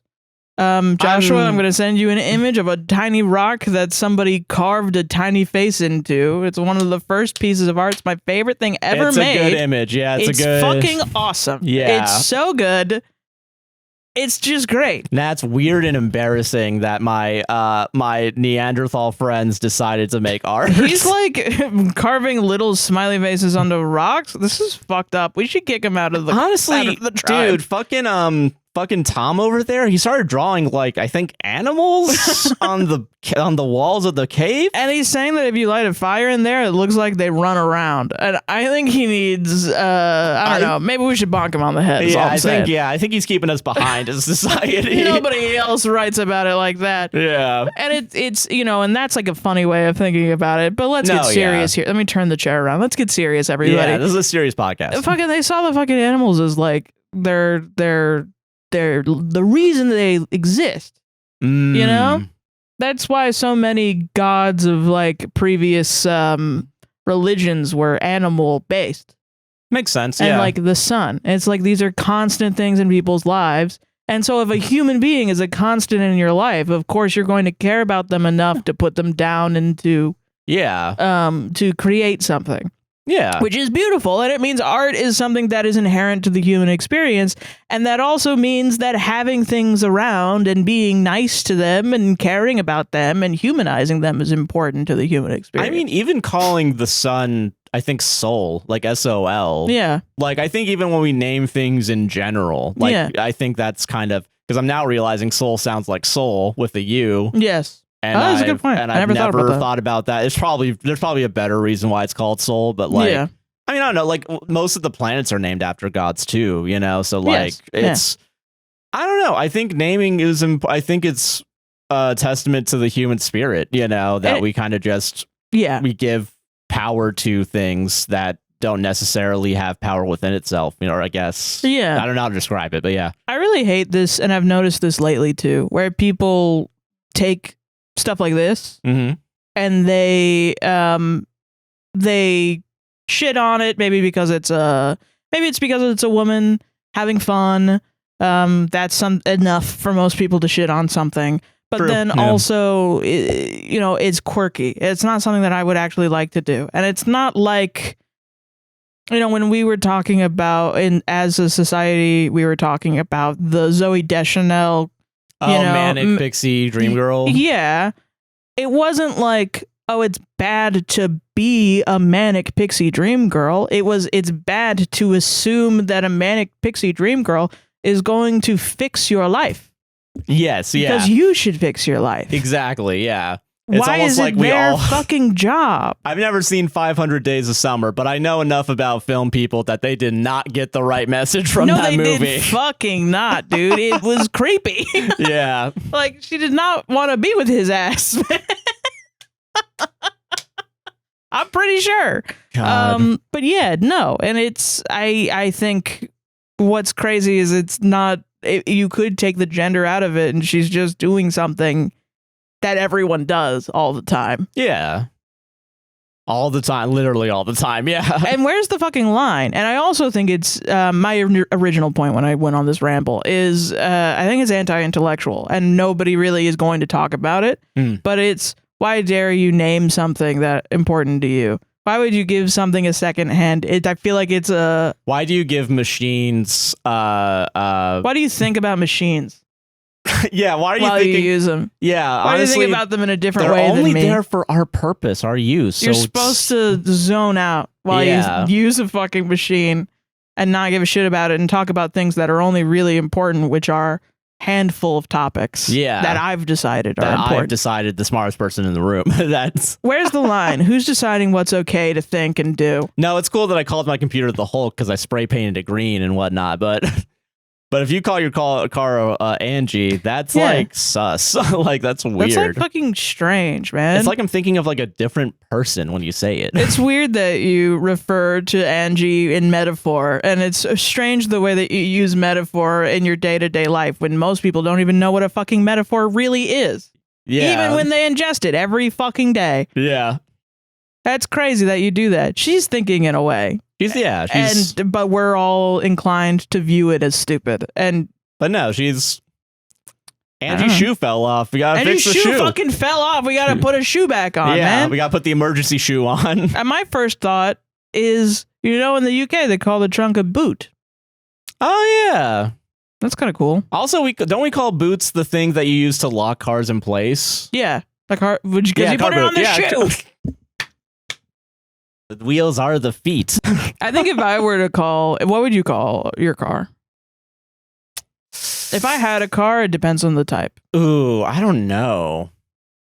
I'm actually really glad. I was going to get a Toyota Corolla and I was going to call it Adam, but then Adam Corolla turned out to be a right-wing piece of shit. Yeah. I don't know. I feel like my car, I don't think about my car necessarily that much because I don't drive it that much, but also like, oh, you know what? Harvey Dent.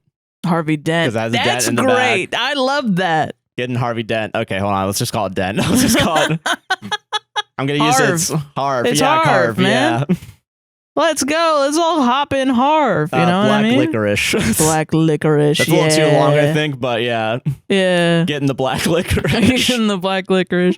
Fucking, I was going to say, like, because to me, my only issue with this is that it's not the shoe. The tire's not the shoe, obviously. Oh, okay, yeah. The tire's the foot. ESH. The tire's the foot. The tire's the foot.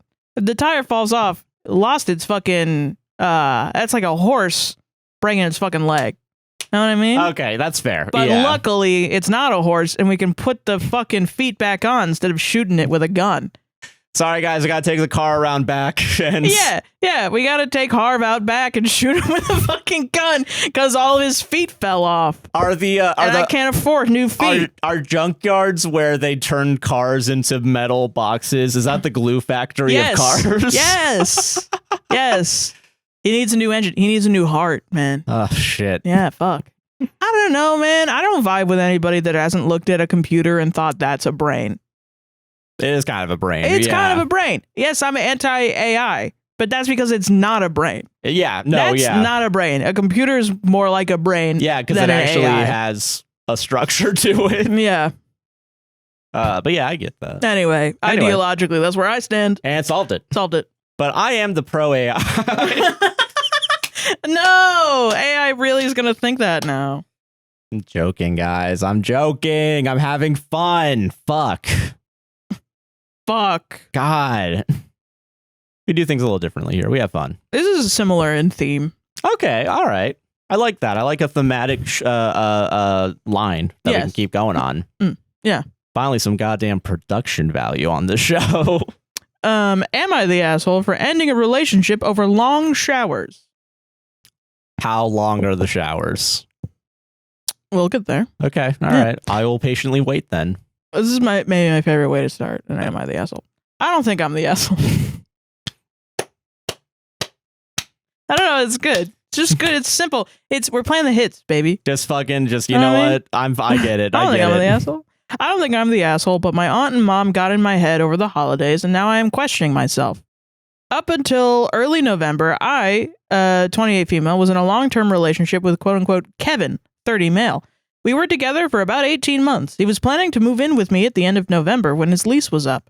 I own my own place, whereas he had a roommate who was recently engaged, seeming like good timing all around. Kevin was generally a good guy. Funny, charming, easygoing. I thought I was in love. But a few weeks before he was supposed to move in, he made a weird offhand comment about my evening shower habits. Okay. Now look, I know some people will find this crazy, but it's not as crazy as it seems. I have a glorious steam shower with a comfy bench. Okay. I take long-ass steams before bed, usually 15 minutes to steam, 5 to 10 minutes with the water on and off to shower and wash my hair, and another 5 or so for skincare.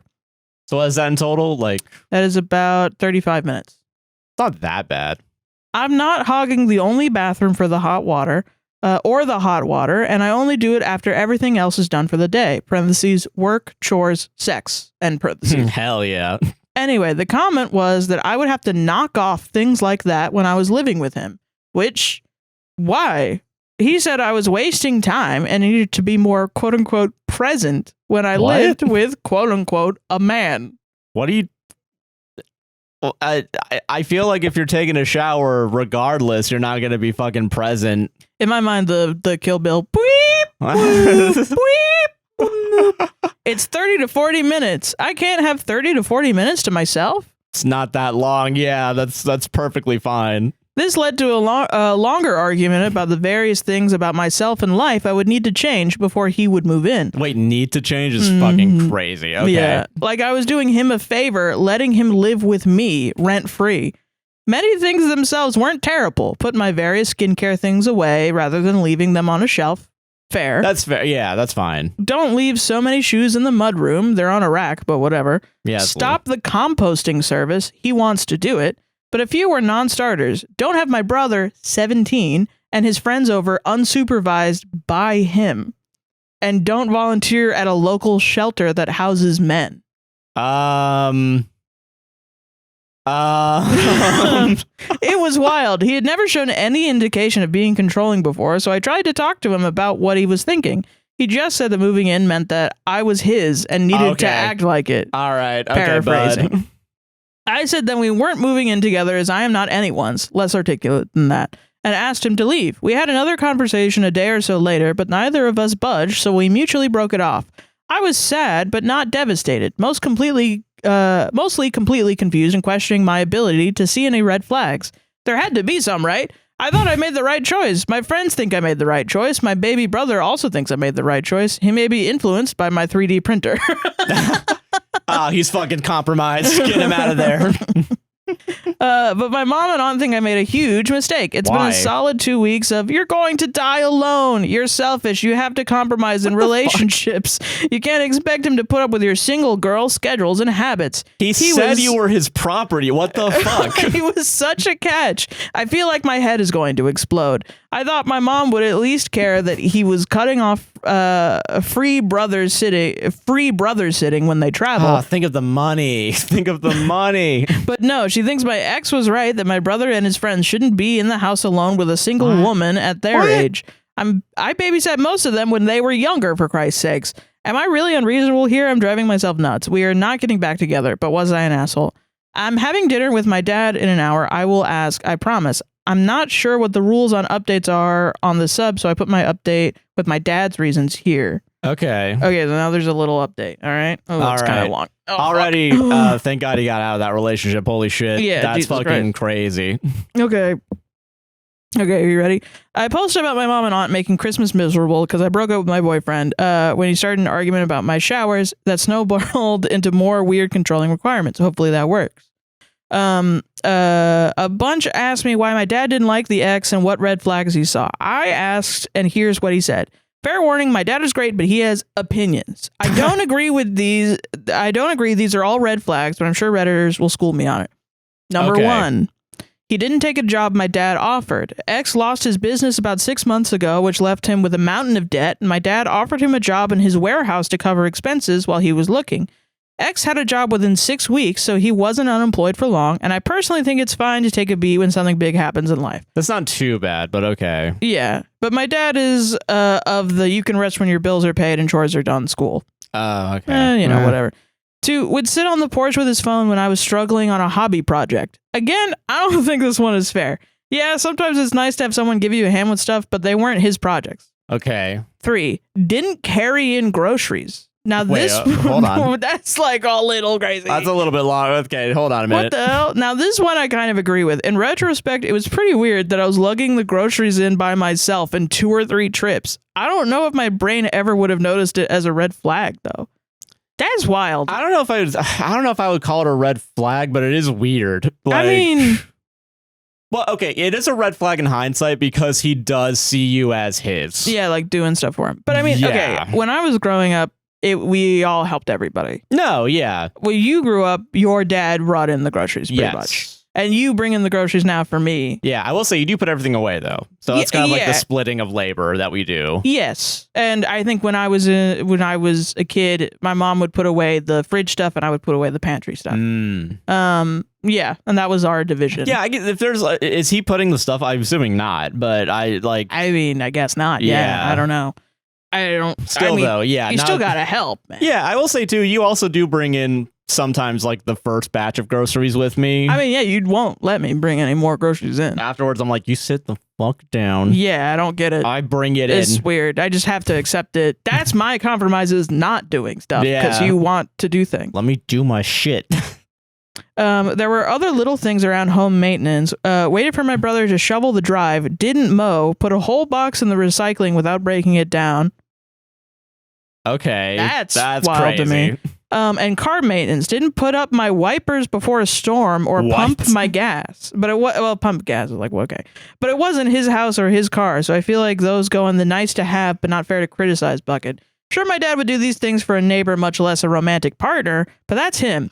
Anyway, those were the things my dad pointed to. Some clarifying points from the last post. First, steam showers don't use a ton of water. It's like 2 gallons for the steam for the whole 40 minutes. That's basically 90 seconds of shower for most people. Yeah, that's true. And because it's toasty in there, you only turn on the shower head when you need it to rinse or shave. Second, my mom isn't a boomer. She's 46. She wasn't always like this, but she and my aunt have gone down some rabbit hole the last few years. I can kind of guess which one.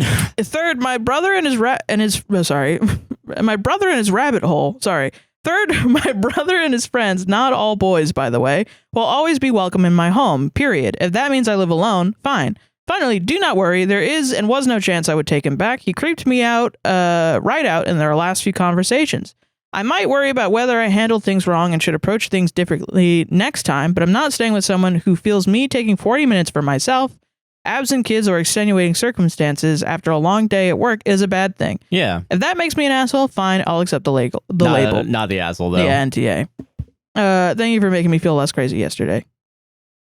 Damn, man. Yeah. Yeah. Yeah, okay. Yeah, that's really wild. That is wild. Yeah. I don't fucking calling a shower long for being 40 minutes. I mean, okay, like Reddit is yelling at her for not noticing the red flags on the list, but I get where she's coming from with most of it. Yeah, I'm not gonna blame her for sure. This is one of those, I think it's bullshit when people are like, you can't be independent like that. You have to ask for help around stuff. And it's like, yes, I do. When I need help. Yeah, if I want help, I'll ask for help. Yeah, it's okay. I'm not waiting for someone. I'm not waiting for a Superman to come by. Yeah. And help me build the doghouse. Like, it's okay. There's such a thing as going so far the other way where you're treating me like a baby. Yeah, and it gets annoying where it's like, I'm good. I'm an adult. I'm okay. Yeah. Which I definitely know I'm the one that goes a little bit too much in the other way. Yeah, well, yeah, but you listen. Yeah, that's fair. Yeah, if you say no, I don't keep pushing it. Like, no, are you fucking sure? Because then you have a partner that doesn't listen to no. Yeah, which is also really bad. That's pretty bad. Yeah. No, I really don't. I do get why those are red flags in hindsight, though. I do kind of. Yeah, it's just more, and I think more of it, even if it's like the like not helping to do stuff, it's kind of like he's kind of a dick in general. Yeah. So I don't, but I can't get over the property thing. Sorry. Like I know, yeah. I'm saying the word property, but he did say that she was You're mine, which I think some people think is romantic. Like, I'm yours. Yeah. Okay. The difference there though, is you're saying I'm yours as opposed to someone saying you're mine. No, but people like you're mine. That's mine. Okay, yeah, some people like that. Okay, yeah, sure. Okay, do your alpha omegaverse bullshit, whatever. I don't fucking care. But like, I'm talking about this story. No, yeah, I know. Yeah. Why are you yelling at me? I'm yelling at the omegaverse people for making me do that fucking quiz. But, okay. No, I mean, I think it's like whatever behind closed doors. I don't care. That's fair. You know what I mean? Yeah. I really don't. You know, it's one of those things where it's good that you learned it now because he would have probably flipped when you moved in. Yeah. Which I feel like is a more common story that we hear on the show where it's like your boyfriend doesn't seem to have red flags, then you move in together and it's like, they pop up. I think most people have like, I don't think we should be mad as we are on people who miss red flags, quote unquote. No, I agree with that 100%. It feels very victim blamey. It is victim blamey. And people, I don't think that if you're dating someone and he doesn't immediately jump up to carry groceries into the house or he's not doing these very specific things, that it means that he's a bad boyfriend and you should break up with him and he's going to be abusive. I think that's the wrong take to take from this. It's more the take from this is abusive people are good at manipulating people until all of a sudden they flip. Yes. And sometimes if you are not steadfast in what you know that you deserve, which is a lot of people, because a lot of people have self-image issues or something like that. Or like, and maybe like a belief in self, like ability to like stand up for yourself. Yeah. Depression's a real thing, and it tanks your self-image. And if you're with someone that will flip and do they that, will use your depression against you, then there's a real danger there. But it's not on the depressed person to fucking smile flagellate more, themselves after and to just pull themselves up by their bootstraps or anything. Yeah. That's why it's a community situation when you think your friend or your partner is, going through an abusive situation. Yeah. To reach out. Yes, they might not. Everyone is like, you're so right. I'm gonna dump my boyfriend who I've been dating for years and years and years and completely uproot my life. Yeah, that's not. You're so right, Queen. Thank you for telling me that. That's not probably gonna happen because it's a little more complicated than that. You're not gonna just go in and save everybody, but it's important, I think, to be able to help when you can. Yes, yeah. Which I think most people understand, but they really get it for like, I don't know, charity rather than the people around them. You know what I mean? And that's the community versus individuality issue. And then it's like, well, then she should, that's how you get people that are like, she didn't notice the red flags or she went back to him. And it's like, you're not going to know how you feel until you're in that situation. Yeah. You're not going to know what's going on. We're talking about manipulative people who can manipulate people. Yes. Like they're gonna do it. It's like people that say like, it's the whole, you're not immune to propaganda. Yes. Neither are you. Yeah. Neither am I. Yeah. Both of us and everyone listening to this and every person on the planet can get taken by propaganda so easily. Stephen Hawking. Yeah. For sure. Yeah. The smartest individual absolutely could. Yeah. It doesn't matter. That's something we can all fall into a cult. We can all be scammed at any point in time. And I will say though, I do think it should be on the scammers and the cult leaders to not do that shit. Yeah, we should be actually training people to not be dicks. Yes, and that pisses me off. Soft skills should be probably taught and discussed at younger ages. Yeah. But that's stupid and dumb, and I don't need to talk to people when I go to my AI job. Just give them an iPad. Give them an iPad. No, man. So I don't know. I nothing but empathy. Yes. From me at least. Yeah. And like, I just fucking thank God you're out of there, man. Yeah. But yeah, man. Yeah. Solved it. But yeah, if you don't break up immediately after I say to break up, like that's on you, and I don't actually care what happens to you. I'm so cool and fun. I'm a really good person. I'm a really good person. This one's a classic. Oh, okay, all right. This one's from r/moral dilemmas. Okay. Quote unquote stole a neighbor's cat. Family of the neighbor is now asking if we'd seen it. Okay, let's see how this goes. Dude, is this from the other perspective of the time that the other lady got her cat stolen by the neighbor? No, that would be cool. Fuck. No. Okay. Sparing boring details, a neighborhood cat demanded he be in my house. Oh. My son said a neighbor kid claimed it as their own previously. I started to take note if the cat ever went home, but he remained on my porch literally all hours of the day, rain or shine, from spring to fall. At one point, I did allow him to take shelter in my laundry room as it was flooding/raining sideways. Oh, shit, yeah. But soon afterwards, they learned they could just get inside by darting when I let my dogs inside. I figured it couldn't hurt to let him look around before being let out, but he'd turn around and come back. Now snow was on the ground, and out of curiosity at this point, I wanted to see how long he would stay before asking to leave, along with how long the neighbors would take to start posting missing posters/online inquiries. The cat never asked to leave, they never asked around, or posted notices of him missing. What? I've been feeding/flea treating for months, open to the idea that I may just have to give him back if they ask. He uses the litter box fine and hasn't had any issues. It's now been more than 2 months, and my son received a text asking if we've seen said cat. The text came from extended family and not the owner themselves. They said the owners moved away and haven't seen the cat in weeks. What? Why didn't they look for the cat before moving away? I'm hesitant on how to move forward. They said he's been missing for weeks, but never posted a flyer, asked around, or posted online about him. Then moved? Then didn't even reach out about him themselves? A third party has been the only one to ask, despite my son having correspondence with the quote-unquote owner's child. I'd hate to give him back for them to dump him outside. Wow. Fuck. When I found this, Reddit was like, don't respond. Just don't respond. I don't know. Don't say anything about it. I don't know if I agree with that necessarily, but also you should keep the cat because you actually are taking care of the cat. You should take care of the cat. Yeah, that's your cat now. Like, I don't know. Like, okay, so I used to have a cat that at some point apparently was missing for 6 months.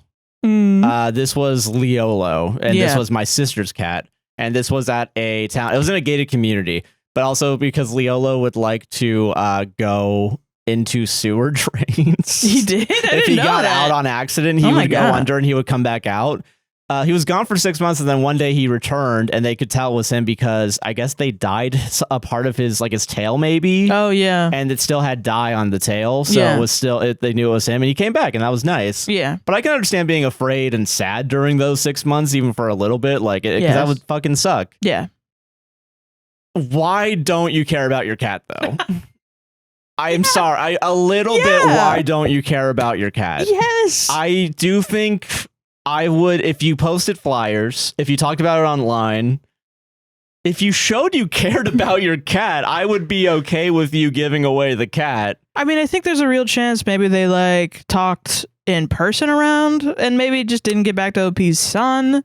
But then it's like, how does OP know that if the information never got back to him? And also, how did OP, because it's not even the family talking about it, it's extended family talking to the son, then talking to OP.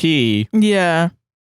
Were so many layers removed. They moved away. I'm sorry. Can we hyper focus on that detail for a second? That's wild to me. But I get it. Sometimes you gotta move. You know? Yeah, and maybe they moved in the similar, somewhere else in the neighborhood, which I assume is what happened, because why would they think their cat would, I don't know, follow them cross country if you're not with them in the car? Homeward Bound has done horrible shit to people's minds. Apparently. Yeah. Fucking... do you say anything? I don't know. How do we know it's the same cat? How do we know for sure it's the same cat? Do they? Okay, that's actually a good question. Do they have a tracker on them? Could be a different cat. You don't know. Maybe it's a different cat that looks really similar. Yeah, that's possible. Lots of cats look the same. Plead the fifth when you're being asked about. Yeah, I think truly it is if it's microchipped. Dang. If it's not microchipped, you get it microchipped in your motherfucking name and you own a cat. Yeah, now. I guess because I think that happened at some point where there was a cat. Oh, was it Misty? Yeah. Misty had a chip and the owners was like, I don't want him. Yeah. That's why Misty has an ulcer on her eye. Yeah, because they fucking assholes. I think she got out or something because she's Misty when we got her. She was very feisty and was would claw a lot. She liked to fight because honestly, she's good at it. Gonna lie, she's kind of baller at fighting. But yeah, and she's very loud. She likes to meow all the fucking time. So the cat got out. Misty got out at some point, and they left her out there in the rain, and she developed a cold, which a respiratory illness, which with cats sometimes that can lead to conjunctivitis, and it led to an ulcer on her eye. And so when we found her, she was in she was at the shelter. It was during COVID. She was in during quarantine the beginning of COVID. by herself, crying. With a little ulcer on her eye. And I started crying the second she started meowing at me. We took her out. She couldn't have been more than this big. She was. Oh, she was so small. She was so fucking small. It was the size of a fucking tennis ball. And then she immediately cuddled up into our shoulder, both of us. And the person was like, "You're gonna take this one?" And I was like, "God damn it!" I'm sorry. I'm sorry, Sarah. Fine. I think I wanted a boy cat at that time or something. I wanted a boy kitten. My crying I was like, caused you to get misty. I tried to be like, let's look at the other cats, and you just would not move. You were like, we have to give her a better life. We have to. Yeah. Because no one else was gonna, man. Yeah. That's the thing that sucks is Yeah. Well, maybe. Who knows? That's true. You know, that's something that if our cats got out, But this is my thing. When people are like, you stole that family's cat. You stole that cat from somebody. If my cat ran away or if something happened, like my kids got left and, God forbid, my cats run away or something. Day one, I'm posting posters. Okay, yes. And I'm going to try not to move away. And if I am moving away, I'm going to scream about it. But I would hope, even if my intentions are good and I've taken care of the cat and this is all just a big misunderstanding. Yeah. I hope that the cat is being taken care of in somebody else's house. That's fair. Because my big fear is that the cat gets run over. Yeah, something bad happens. Yeah. Something like that. I would rather that happen than me get my cat back if that's the situation. You know what I mean? Yeah, I agree with that. And it's like, I hope my cat then is now, and hopefully it's also the people that have more money than me and more resources than me so they can pamper the shit out of my cat. Yeah, true. Yeah, that's fair. That would be dope. So I don't understand it when people are like, you stole my fucking cat when you let him outside. Yeah. If you... Rosie's going crazy. Rosie's like, you're talking about me! Let me in. Let me in! I'm gonna leave. I'm gonna get out of here. And nah, she doesn't want to leave. No, yeah. It's like, dude, this cat, and people are gonna be like, outdoor cats are resilient. And it's like, the cat fucking wants to be outside, dog. Yeah, I don't... Come on, man. No, I mean, not outside. Sorry. It wants to be inside. Yeah. Sorry. Like, I'm so inside sorry. Inside is protection and safety and, The only time I've ever had a cat want to be outside is either when we've just adopted them, including Misty and Jack, where... Yeah. They're just curious. And also Jack did leave the house. He did one time and he got into an engine and then immediately was like, how do I get out? How do I get back inside? I had to go grab him and he ran around the building. We didn't even grab him. He ran back inside of his own inside because volition. We left the door open for him. Yeah. And Misty as a kitten. Yeah. She really wanted to be outside. I was taking a census. Yes. Because it was 2020 and Misty, I'm taking the census and the guy's talking to me. And then I see my fucking kitten, because I had the door open like an idiot, just walking in the background, enjoying her fucking life. And I'm like, hold on, I have to go get my cat real quick. Can we pause real quick? And then we both had to run to grab get back inside. Get back inside. Yeah. And I was like, sorry, I have to close my door. Yeah, no, that's fair. Yeah. It was crazy. But yeah, man. And that was mostly because I had to give her eye drops for her fucking eye. And she probably didn't like that. No, I get it. Yeah. We were just getting acquainted. And Fox, that was because she lived with cats that would go in and out. And she learned that behavior. Yeah, that was scary. That was really scary. Time. And I apologize for that. You had to go through that, She still came inside, though. That's good. Yeah, no, that's great. Yeah. She didn't like being outside for long periods of time. So it was like, I don't know. It's not that cats... It's not that I don't think cats want to be outside. I'm sure there are some. Yeah, but and I'm sure there are areas where it's probably mitigating safer. The damage that cats do to environments, and it's okay. But I don't know if you live even in suburbia and you're right next off a fucking strode. Next to a fucking road, yeah. Man, I don't know. I'm really always of the keep your cats inside. I'm sorry, I don't care. I'm also that way. Yeah. Yeah. How do you keep the cat? Just keep the cat. Just keep the cat. Yeah, fuck keep it. the cat. I don't know. It's Go not to a vet, microchip your cat, gaslight your child into thinking that this isn't the same cat. Yeah. No. Just say, oops, sorry, no. What a weird coincidence. But no, people are like, oh, he literally stole their cat. Shut the fuck up. Shut the fuck sorry, up. I just don't agree. Oh, I'm sorry. That's crazy. I'm sorry. You guys stop virtue signaling. Yeah, I know, right? You don't give a shit about cats. You don't give a flying fuck, you assholes. You fucking dipshits. I'm so pissed. Okay. All right. You can only say that shit if you've ever worked in a fucking shelter. Or you've been in a shelter. Yeah. Yeah. Oh, yeah. Yeah. All right. If you've seen what can happen to cats when they're left outside. An ulcer's just the tip of the iceberg. Yeah. We rescued her, though. That's cute. Yeah. And she loves us. So and she does love us. Yeah. And she's spoiled. Yeah. Every morning I give her a brush. Yeah, it's awesome. And she needs her brush every morning. A brush and a hug. Yeah, that's cute. All right. Am I the asshole for cutting up my roommate's pineapple? Is your roommate Sean Spencer from Psych? SpongeBob, actually. Oh yeah, that you would really. That's his house, man. Shit. My roommate bought a pineapple on December 19th for a party we had at our place. Too long ago. It wasn't ripe yet, so we ended up not cutting it up for the party, and it's been sitting there ever since. Yesterday, I noticed that it was on its way out, so I decided to cut it up. I probably threw away a third of it that wasn't good to eat, ate another third, and put the rest in a container in the fridge.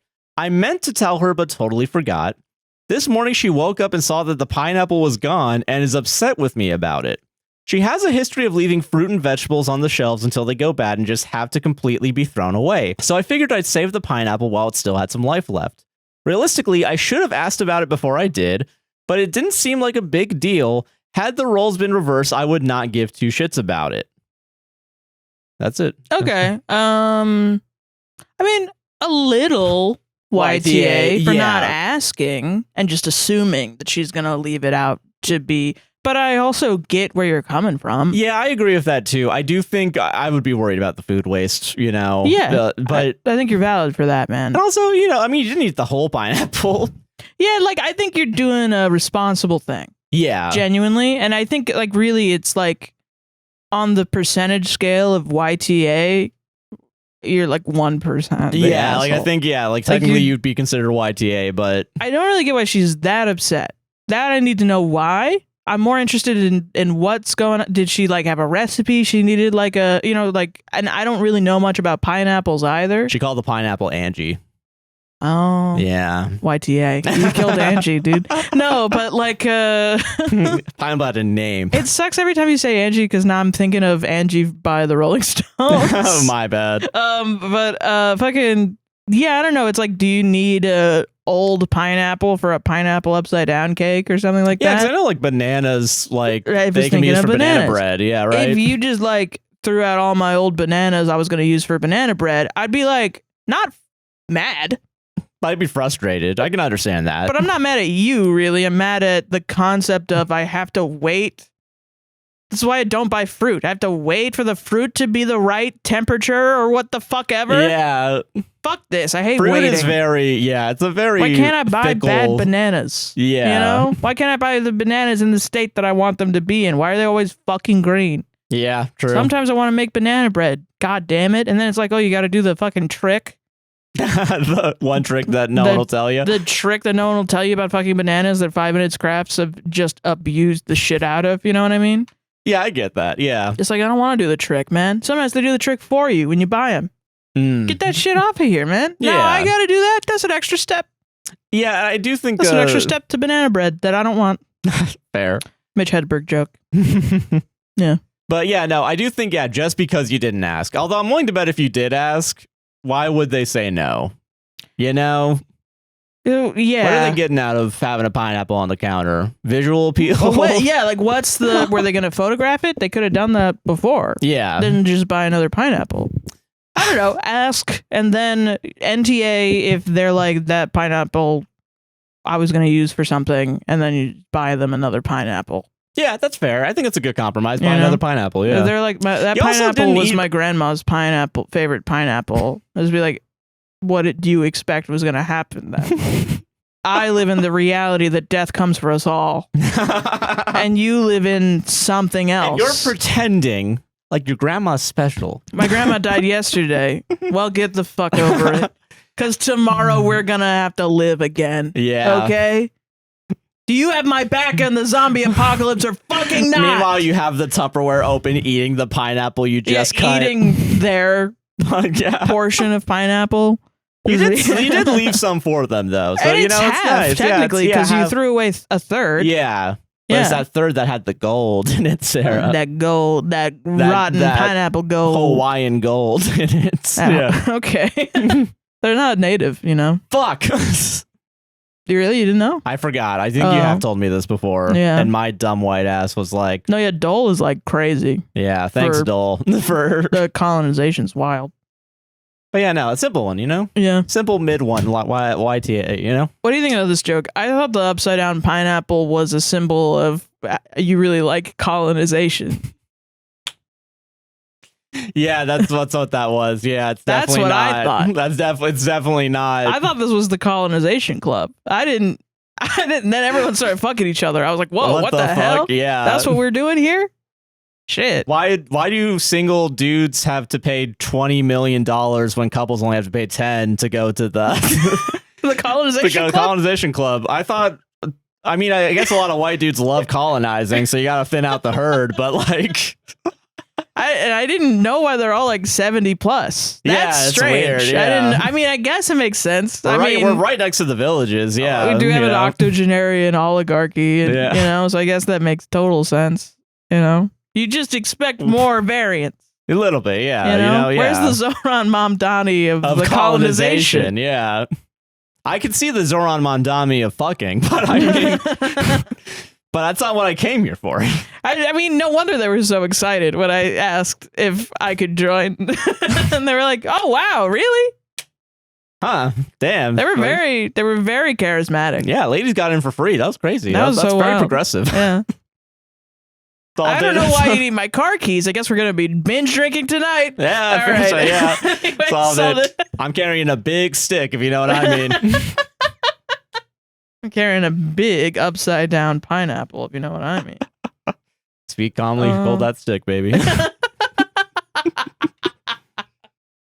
Someone said they were going to make a fan edit of us. They better fucking use that, what I just did. Please, and then so it funny. better be to the background of fucking Gimme More by Britney Spears. Gimme more. Okay. This is from r/teachers. Oh, okay, nice, yeah. Am I overreacting? My kid's syllabus. Ooh, okay. My high school age daughter, parentheses public school, brought home her syllabus for her new classes this semester for me to review and sign. In one class, the teacher offered retake passes in exchange for classroom surprise. Classroom surprise. In one class, okay, hold on. I'll give you a better edit. This is funny, yeah. In one class, the teacher offered retake passes in exchange for classroom supplies, such as copy paper and Lysol wipes. There was also a class fee. While we are in a position to provide these things for her, it just rubbed me the wrong way. Before you jump all over me, okay, calm down. Now I want to jump all over you because you're already so defensive. That's a funny impulse that all human beings have. Please understand that I taught this exact subject in a neighboring district. I burned out after 11 years and had to walk away. What bothers me is this teacher only provides certain learning opportunities for those whose adults can pay. Students can only retake quizzes if they have one of these passes. I want to speak out against this, but am I overreacting? Preemptive. I don't say anything else. I'm going to say probably not. I do think it's weird you have to buy favor. I get why the teacher's asking for it, because it is expensive. Shit's getting more expensive, A. Teachers don't get paid enough, B. And it does suck that a societal problem has to be taken, like the individual has to take on the societal problem. So I don't know. It sucks, but I don't think you're overreacting, because it does suck that like students that have like from poorer families can't get access to a thing that the rich families get, and that's shitty. Honestly, I think that's wrong. Yeah, I think that's wrong. The more I think about it too, you're really just letting the system stay as the system where the rich white kids get to have everything. Yes. And then everybody else is fucked. There was a really good comment, because for some reason this Reddit post, the reason I chose this, and yes, I agree with you. Yes. I think the class fee, apparently that's normal now. Really? Because teachers are so underpaid. Now there's a class fee. If it was like a science class or something, like I kind of get it. I mean, yeah. I mean, do kind of understand a little bit. And college too is also usually, especially if you're in the arts or something. I mean, yeah, they got to pay a bunch of shit for like it's usually like $35, $45, $75 per class. Extra for supplies. At least you get the materials out of it. So like, yeah. And usually it's barely. Like when I took art classes at college and I was older, I'm not old, but like I was like 26, 27, 6, 7. We'll never escape it. This is the year of 6, 7. I was going to college a couple years back for art, and when they would give you, the supplies list and stuff, and you would also pay the thing, and these were all freshman kids who couldn't pay.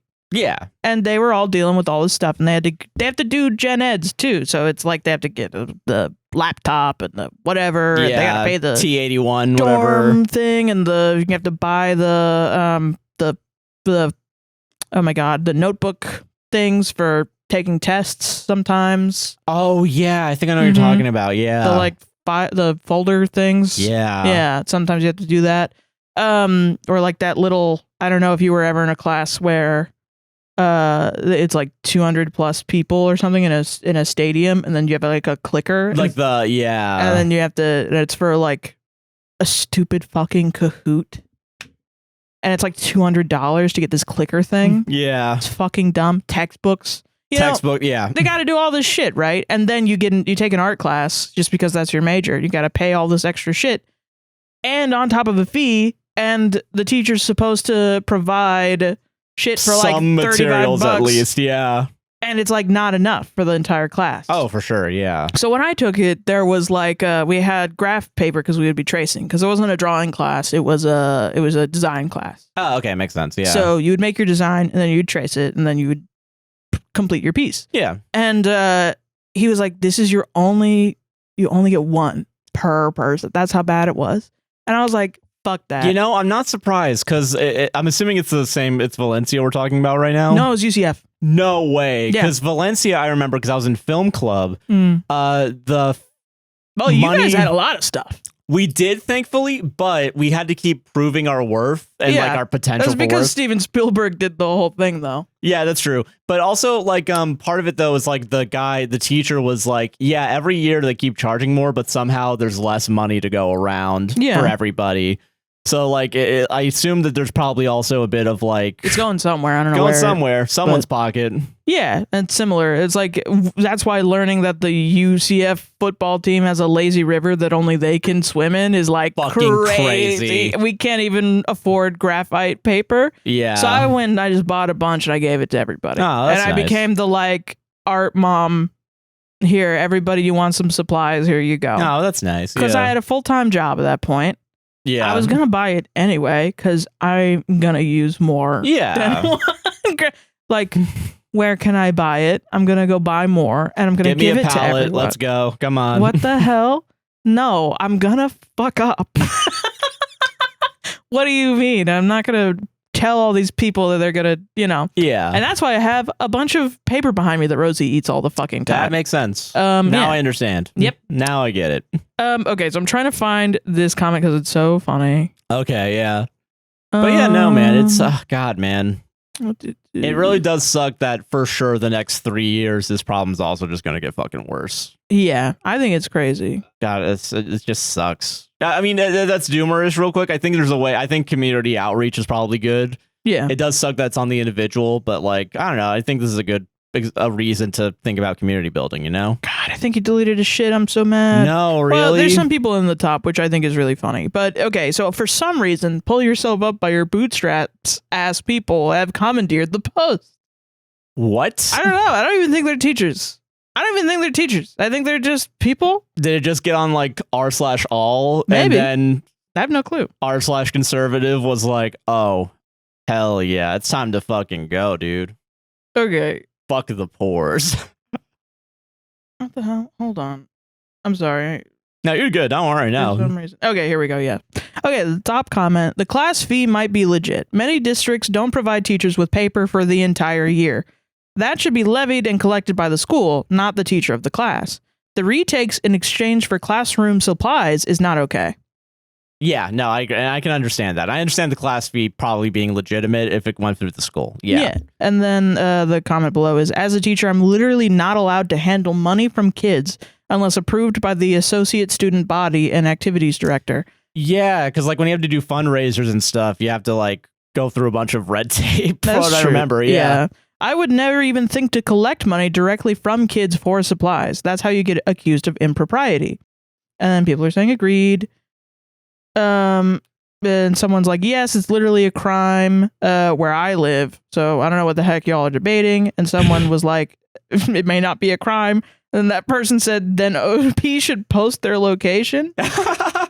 Dox them right now. Let's go. And then that person said the correct thing, which is you should not assume the rest of the wide world has the same rules and laws as your area does.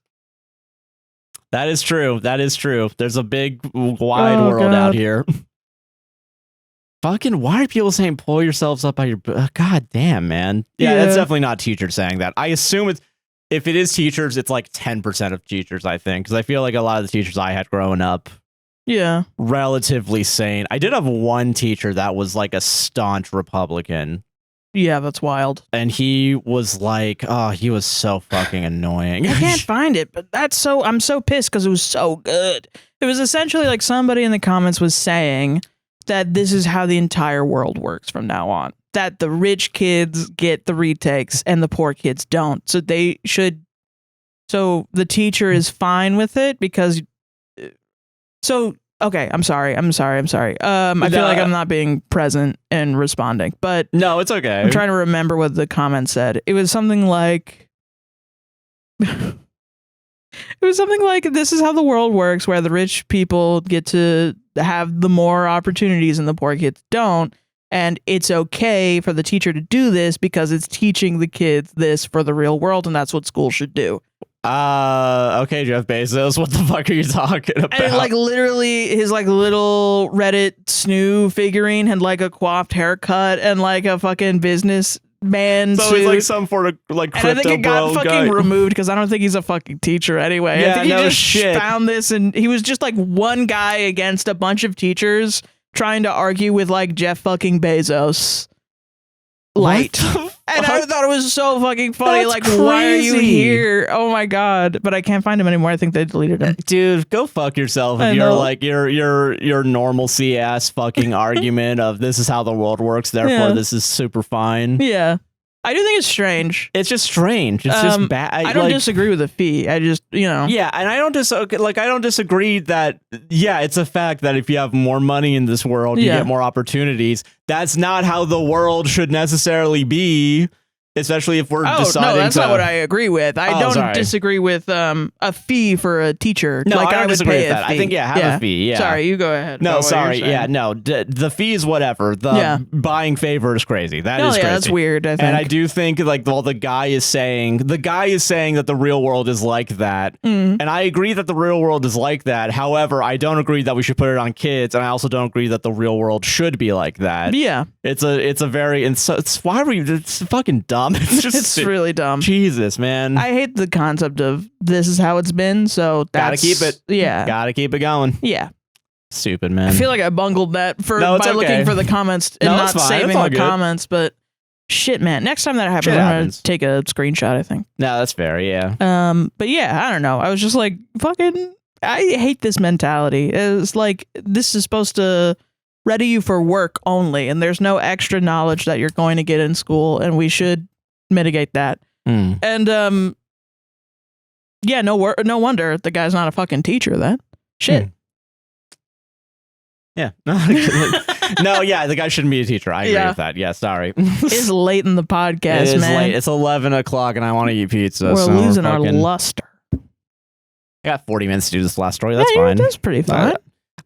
Okay, you have a choice right now. I'm going to read 2 titles. I'm going to read 3 titles. You got to pick one. 3? I have to choose between 3 things? I'm not Northern Lion. I'm sorry. Okay, here's the first one. Okay. I, 21 female, feel left out at work. My boss, 40 male, and coworkers, 20 to 30 male, made the company's Christmas dinner with... Okay. Too long. Too much stuff. Too much stuff in the title. Am I the asshole for leaving Christmas dinner after my uncle wouldn't stop making, quote, jokes about me being unemployed? Could be mean. Am I the asshole for not wearing pants to a party? That's the one. Okay, all right. That's the one. I figured, and we're gonna do this. That's the one, baby. Let's go. All right. Am I the asshole for not wearing pants to a party? Let's go. Make your bets right now. Do it. Do it right now. Bet on pants. Bet on pants. I, 21 male, am a college student. I'm in a frat and I'm gay. Nah, you're fine.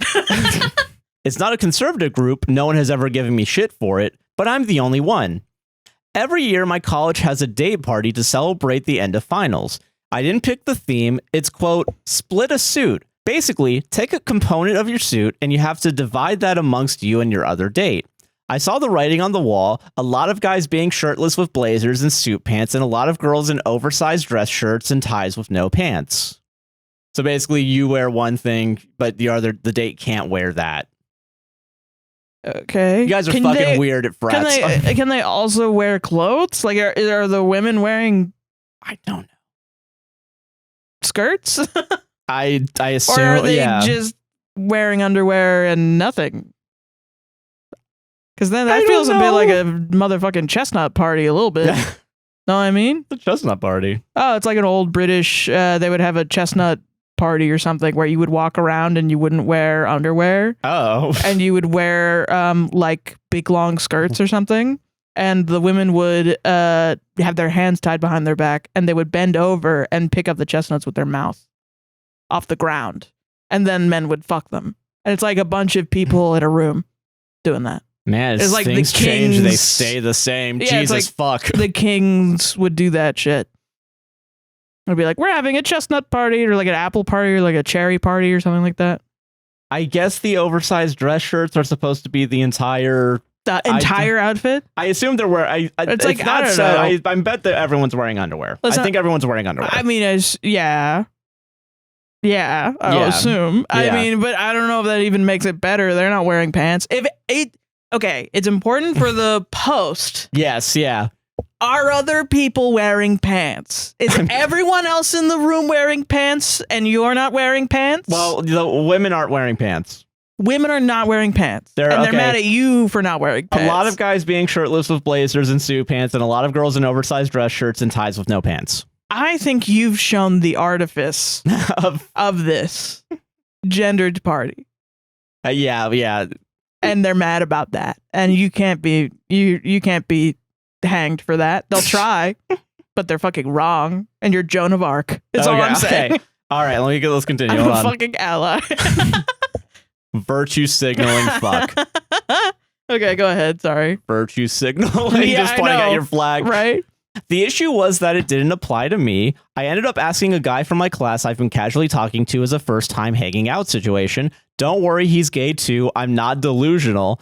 I asked him what he felt comfortable wearing, and he said he prefers to be dressed. So I told him he could do the dress shirt and pants, and I'd be fine with the remainder. So basically, I wore a blazer, was shirtless with a tie, and had on boxer briefs, which, to me, is on theme. Sorry, I'm making sure the banquet of chestnuts is a thing. Oh, okay, yeah.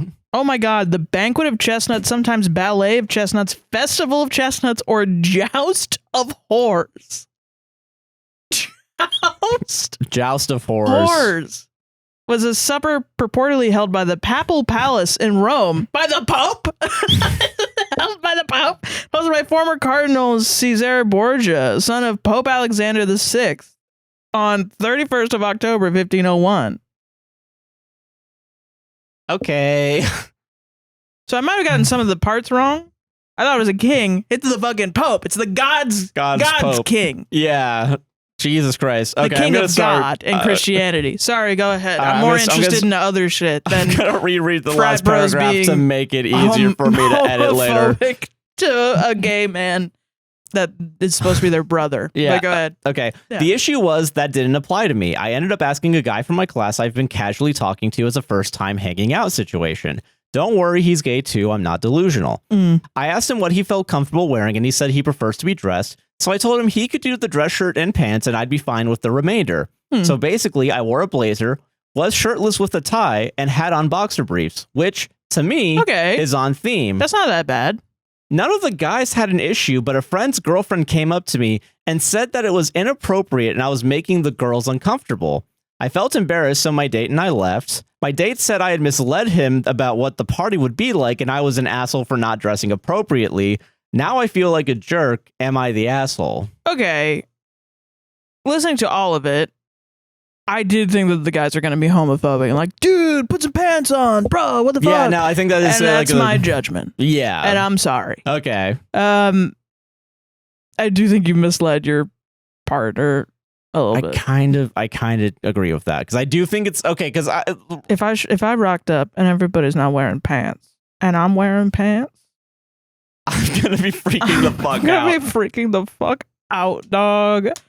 Well, like, what is weird, kinky fucking shit? I'm sorry. I will say, yeah, this whole entire situation is fucking weird. But I also get, like, sometimes when you're in a fraternity or a sorority, I've never been in one. I'm not cool enough to be invited at all. I was never invited to one. I thankfully was never invited to one because I never went to a college that really had them. So yeah, I mean, I did. It was like the fat girl's not showing up to the fucking frat party. I don't care. And I was terrified of them. I had to walk by them at night, and it was terrifying. No, yeah. So I never wanted to even be there. God, off campus frat houses, man. Jesus. Yeah. Oh yeah, I lived near ones too, and they were just dumb. Yeah. I was just dumb. And so, like, I mean, you know, that was when I was older, but I think it's probably like if you're in there, you're having some sort of group delusion.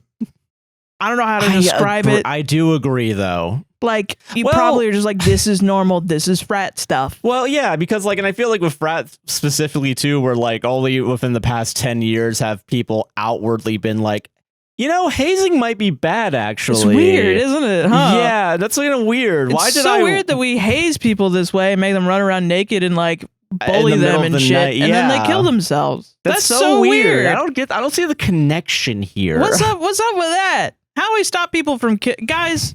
Mental health.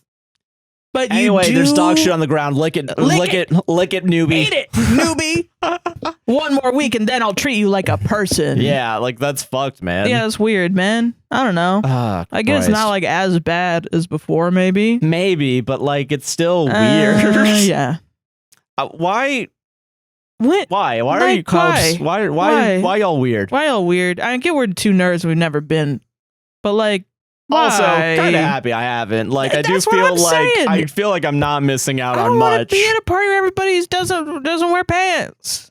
It's weird. It's weird. I don't want to look at girls not wearing pants in public, especially when they have boyfriends. That's like the worst part of it. Yeah. Can she be single, please? Like, no, if I'm looking at girl butts, I want it either to be consensual. Yeah, right. I get you know that. What I mean? Yeah, at least. But it's weird. I do feel this is maybe I feel like this is a bigger issue than the post. I do think you misled the date, so slight asshole on that. I do think However, that. you did follow the rules of the party, so you're not an asshole for that. And I do honestly, but I do also kind of get why. I get why the women are upset. Yes. Because I think if they showed up and they were like, obviously every guy is going to be wearing pants. Because I'm not wearing pants. And I just think that the guys didn't think this through, which they're, I mean, not. Hold on, are you telling me some frat people didn't think through? They're not all stupid. They're not all stupid. Fraternities and sororities do charity work, and they do still have to go to college and stuff. All right. I'll be the lesser person. Fuck all y'all. You guys are dumb. All right. You guys bullied me. They're not all bad. They do. Some of them are all right.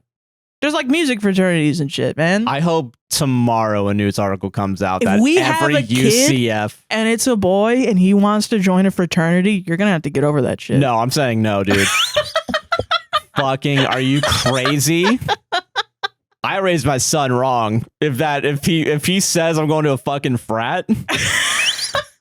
What if we have a kid and he becomes a frat and he becomes a frat guy and he's a sports kid. He's a sports kid. He likes football. And we're going to have to support him in his football journey. No, supporting him on the spot, I'd still be a little pissed off. I'd be worried. You're going to get Alzheimer's before I do. That's fucked up. And you probably you're predisposed. My dad definitely had it. So, and I'm probably going to have it too. So, I mean, whatever. But whatever you want. I mean, yeah, Jason. Dude, yeah, Jason. Yeah, Jason Bourne. Yeah, Jason Bourne. After my favorite. Matt Damon. The big con. No, the long con, baby. I can't. Dude, that'd be so fucking crazy. Like, we name our kid whatever the name is, and within 3 minutes, I can relate it to a Matt Damon character. No, never. Not happening. Fuck that shit. We're not having a kid. Stop thinking we're having a kid. We're not having a kid. I just think it would be funny if we have a baby boy and he grows up to be love in the booze. And now you have to deal with that shit. Yeah. Oh, God.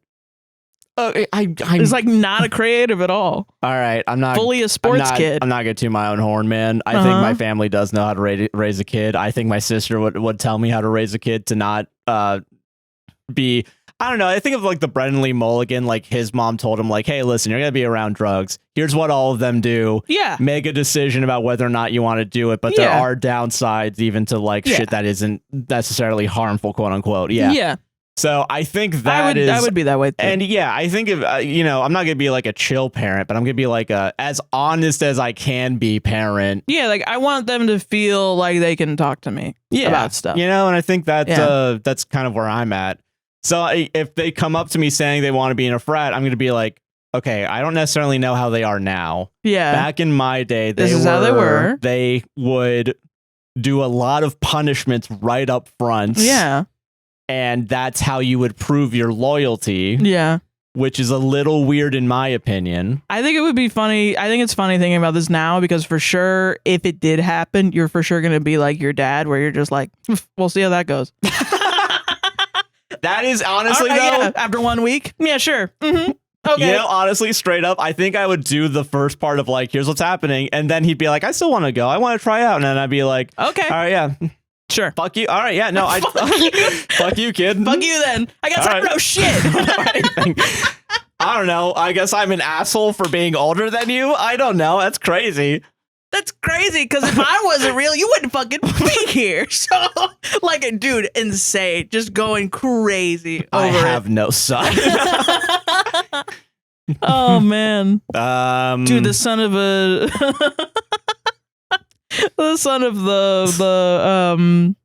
what is it? Not a teetotaler. That's the opposite. Son of a like a straight edge. Straight edge, yeah. Rebelling. God. I'm drinking alcohol, Dad. I'm just like, I don't give a fuck. Great. Finally, I can drink with somebody. Finally. Jesus Christ. Don't fucking act like you're having an anti-alcohol journey of your own right now. You fuck. It's just it's not fun anymore. It is when you're 20. Yeah. It was really fun. But now you're 24. You seem like you're 20. Like you seem young enough to be 23. You look so young. Citizen Kane. Anyway, back to it. I just think parties like that are weird. Yeah. I've never gotten them, and we're not the type to understand them. I think how about everyone's shitty here? How about that? Except for your date. Except for your date, and except for the girl. Yeah, I understand the girls being uncomfortable. I do get it. I think the concept of the party is fucking weird. And I think, yeah, you're the first person that has been like an exempt of like the heteronormative bullshit. Yeah. So now you're pointing out you've poked a pretty big hole in this themed party. I think whoever made up the theme is the asshole. That's fair. Yeah. Because obviously the communication, you didn't think about the gay person bringing their male partner. Yeah. And then therefore it's like you didn't think about someone being uncomfortable with like a dude not wearing pants. Yeah. Because I can understand even if the dude's gay or something, like I can understand still being uncomfortable seeing a guy without pants. Everybody. Yeah. It's like, I don't know. I think whoever made the event needed to do more work to make it comfortable for everyone. And they didn't. No. It's almost as if they're in a frat and they're not perceptive. They're not thinking about that shit. It's just, ooh, wouldn't it be cool if we could all look at our girlfriends' asses? Yeah, bro. And I don't like the concept of the party, and this is probably why I'm not I've never been invited to fraternity parties. Also, do you want to be invited to this? No, I don't. Yeah. Me talking about it is I just want to say, like, I know there's like a culture about it that is like, I don't get. And I don't get it either. And maybe it shouldn't be the culture. Maybe, perhaps. I don't know. Like maybe change a little bit. Yeah. I don't know. But I just think I haven't experienced it. So it's like, no, that's fair. I don't know what to say about it. But I know they do shit like this. Yeah. So it's like, I don't know. Then why did you fucking ask me then? Yeah. You're the one. This is your story. This is your. What the hell? Make a goddamn decision, writer of the post. Yeah. No, Josh. Oh, me. You chose this story. Why would you ask me? I've never been in one. I do think everyone's kind of shitty. I think everyone's kind of shitty here. Okay. All right, there you go. What the fuck? I don't think I agree Putting me with on you. The spot and then you're like, you're Sarah, cutting me off. How would you feel if someone had their pants on the ground and looking like a fool with their pants on the ground? How would you feel right now? Yes or no? Well, how would you feel? I mean, honestly, if it's boxers, I'm probably fine with it. I do think boxer briefs is a little too far because it's still briefs. Briefs are like... Is there a bulge? Yes. I'm a little uncomfortable. I'd be a little uncomfortable. When I walk around, I'm wearing boxer briefs. You can see... Oh, yeah, I'd be uncomfortable. Yeah. I'm uncomfortable when you do it. Because it's just too big. If it was boxers, I'd be all right. I think boxers, you wouldn't see an outline of cock and balls. Yeah. Because, Yeah. But if it's boxer briefs, that's a little too much. Actually, now, thank you for reminding me of that detail because, that's now kind of wild. That's a little crazy, actually. Bulge is like, we're all looking at your peen. Yeah. Man. What's up with that? Dude, the fucking one straight guy that decides to do it and then like looks at all of the other guys' girlfriends and is just fucking rock hard. So rock hard. Yeah. That's the organizer of the party. Yeah. The one that made his girlfriend wear pants so that he could look at his friend's girlfriend and get a huge boner. Ooh, God. Gone.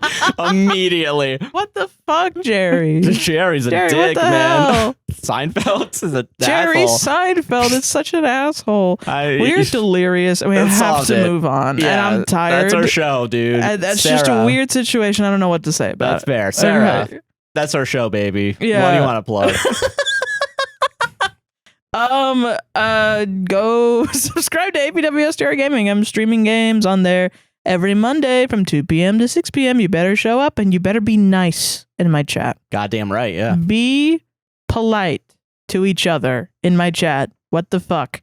But yeah, no, you can do that. I'm streaming Professor Layton and Farming Simulator until I'm done with Professor Layton. And also this week, tomorrow, our Metal Gear Solid playthrough starts, as well as some episodes of Mega Bonk, which are coming out every Wednesday and Friday. Hell yeah. Respectively. So go watch fun. that. It's gonna be a good really time, fun. yeah. I'm really excited about it. And also, you can follow me on Tumblr at That's O'Heron, ThatSoHeron, and on Blue Sky by the same That's O'Heron, ThatSoHeron. Hell yeah. I am Joshua Chinland on most things, including Blue Sky and Instagram, I believe. I am a guy nicknamed JC on Twitch. Tuesdays and Fridays I stream at 5 p.m. Eastern. Consider joining and subbing and, supporting both me and Sarah. Having a chill time. He's been addicted to Mega Bonk. So I've been playing a lot of that. But also Junimo Kart, I did play a little bit of it. So everyone stop complaining. They want you to play Nubby's Number Factory. They do. Yeah, they do. Yeah. And it does. I know I would enjoy it too. That's like the worst part about dragging my feet on it. But yeah. Yeah. But yeah, don't forget to like, comment, subscribe, and hit the gosh darn bell and hype if you're watching on YouTube, and rate us 5 stars on Apple and Spotify podcasts. All the interactions helps out so much. It's really helped. If you're able to support financially, we have our Patreon, Buy Me a Coffee, those websites, APWSTR. They are the best way to support financially as compared to like ad-based revenue or whatever. You guys know what's up. Yeah. But we also have TikTok, APWSTR. Podcast will save this on Instagram. We're trying to get to 10,000 followers, so consider following over there. Yes, please. And we also got a bunch of other stuff. Mutual aid links are down inside of our link tree. And our link tree is down in the description, including all of our other socials as well. Yep. Thank you all for joining us. Yeah. And we'll see you all on the next one. Yeah, hope you have a good week. Have a good week. Bye-bye. Bye-bye. Yeah, I'm tired as shit. Me fucking too, man. I don't know when the switch happened. You referenced pants on the ground, looking like a fool with your pants on the ground. Yeah, because I thought it, and I was like, "How?" You know, and this is gonna be a banger. I thought that, but then right afterwards, I was like, "That was not the time to interject." There wasn't a segue into it. It was funny in that it shows how not on topic we absolutely were. Yeah, fucking when are we? I don't give a shit. Fucking never. None of it actually relates. We did a whole segment of guess the age. Like, yeah. The age. It was absolute dog shit, not gonna lie. Yeah, that's why everyone's going to the other fucking podcast, man. Oh, whatever.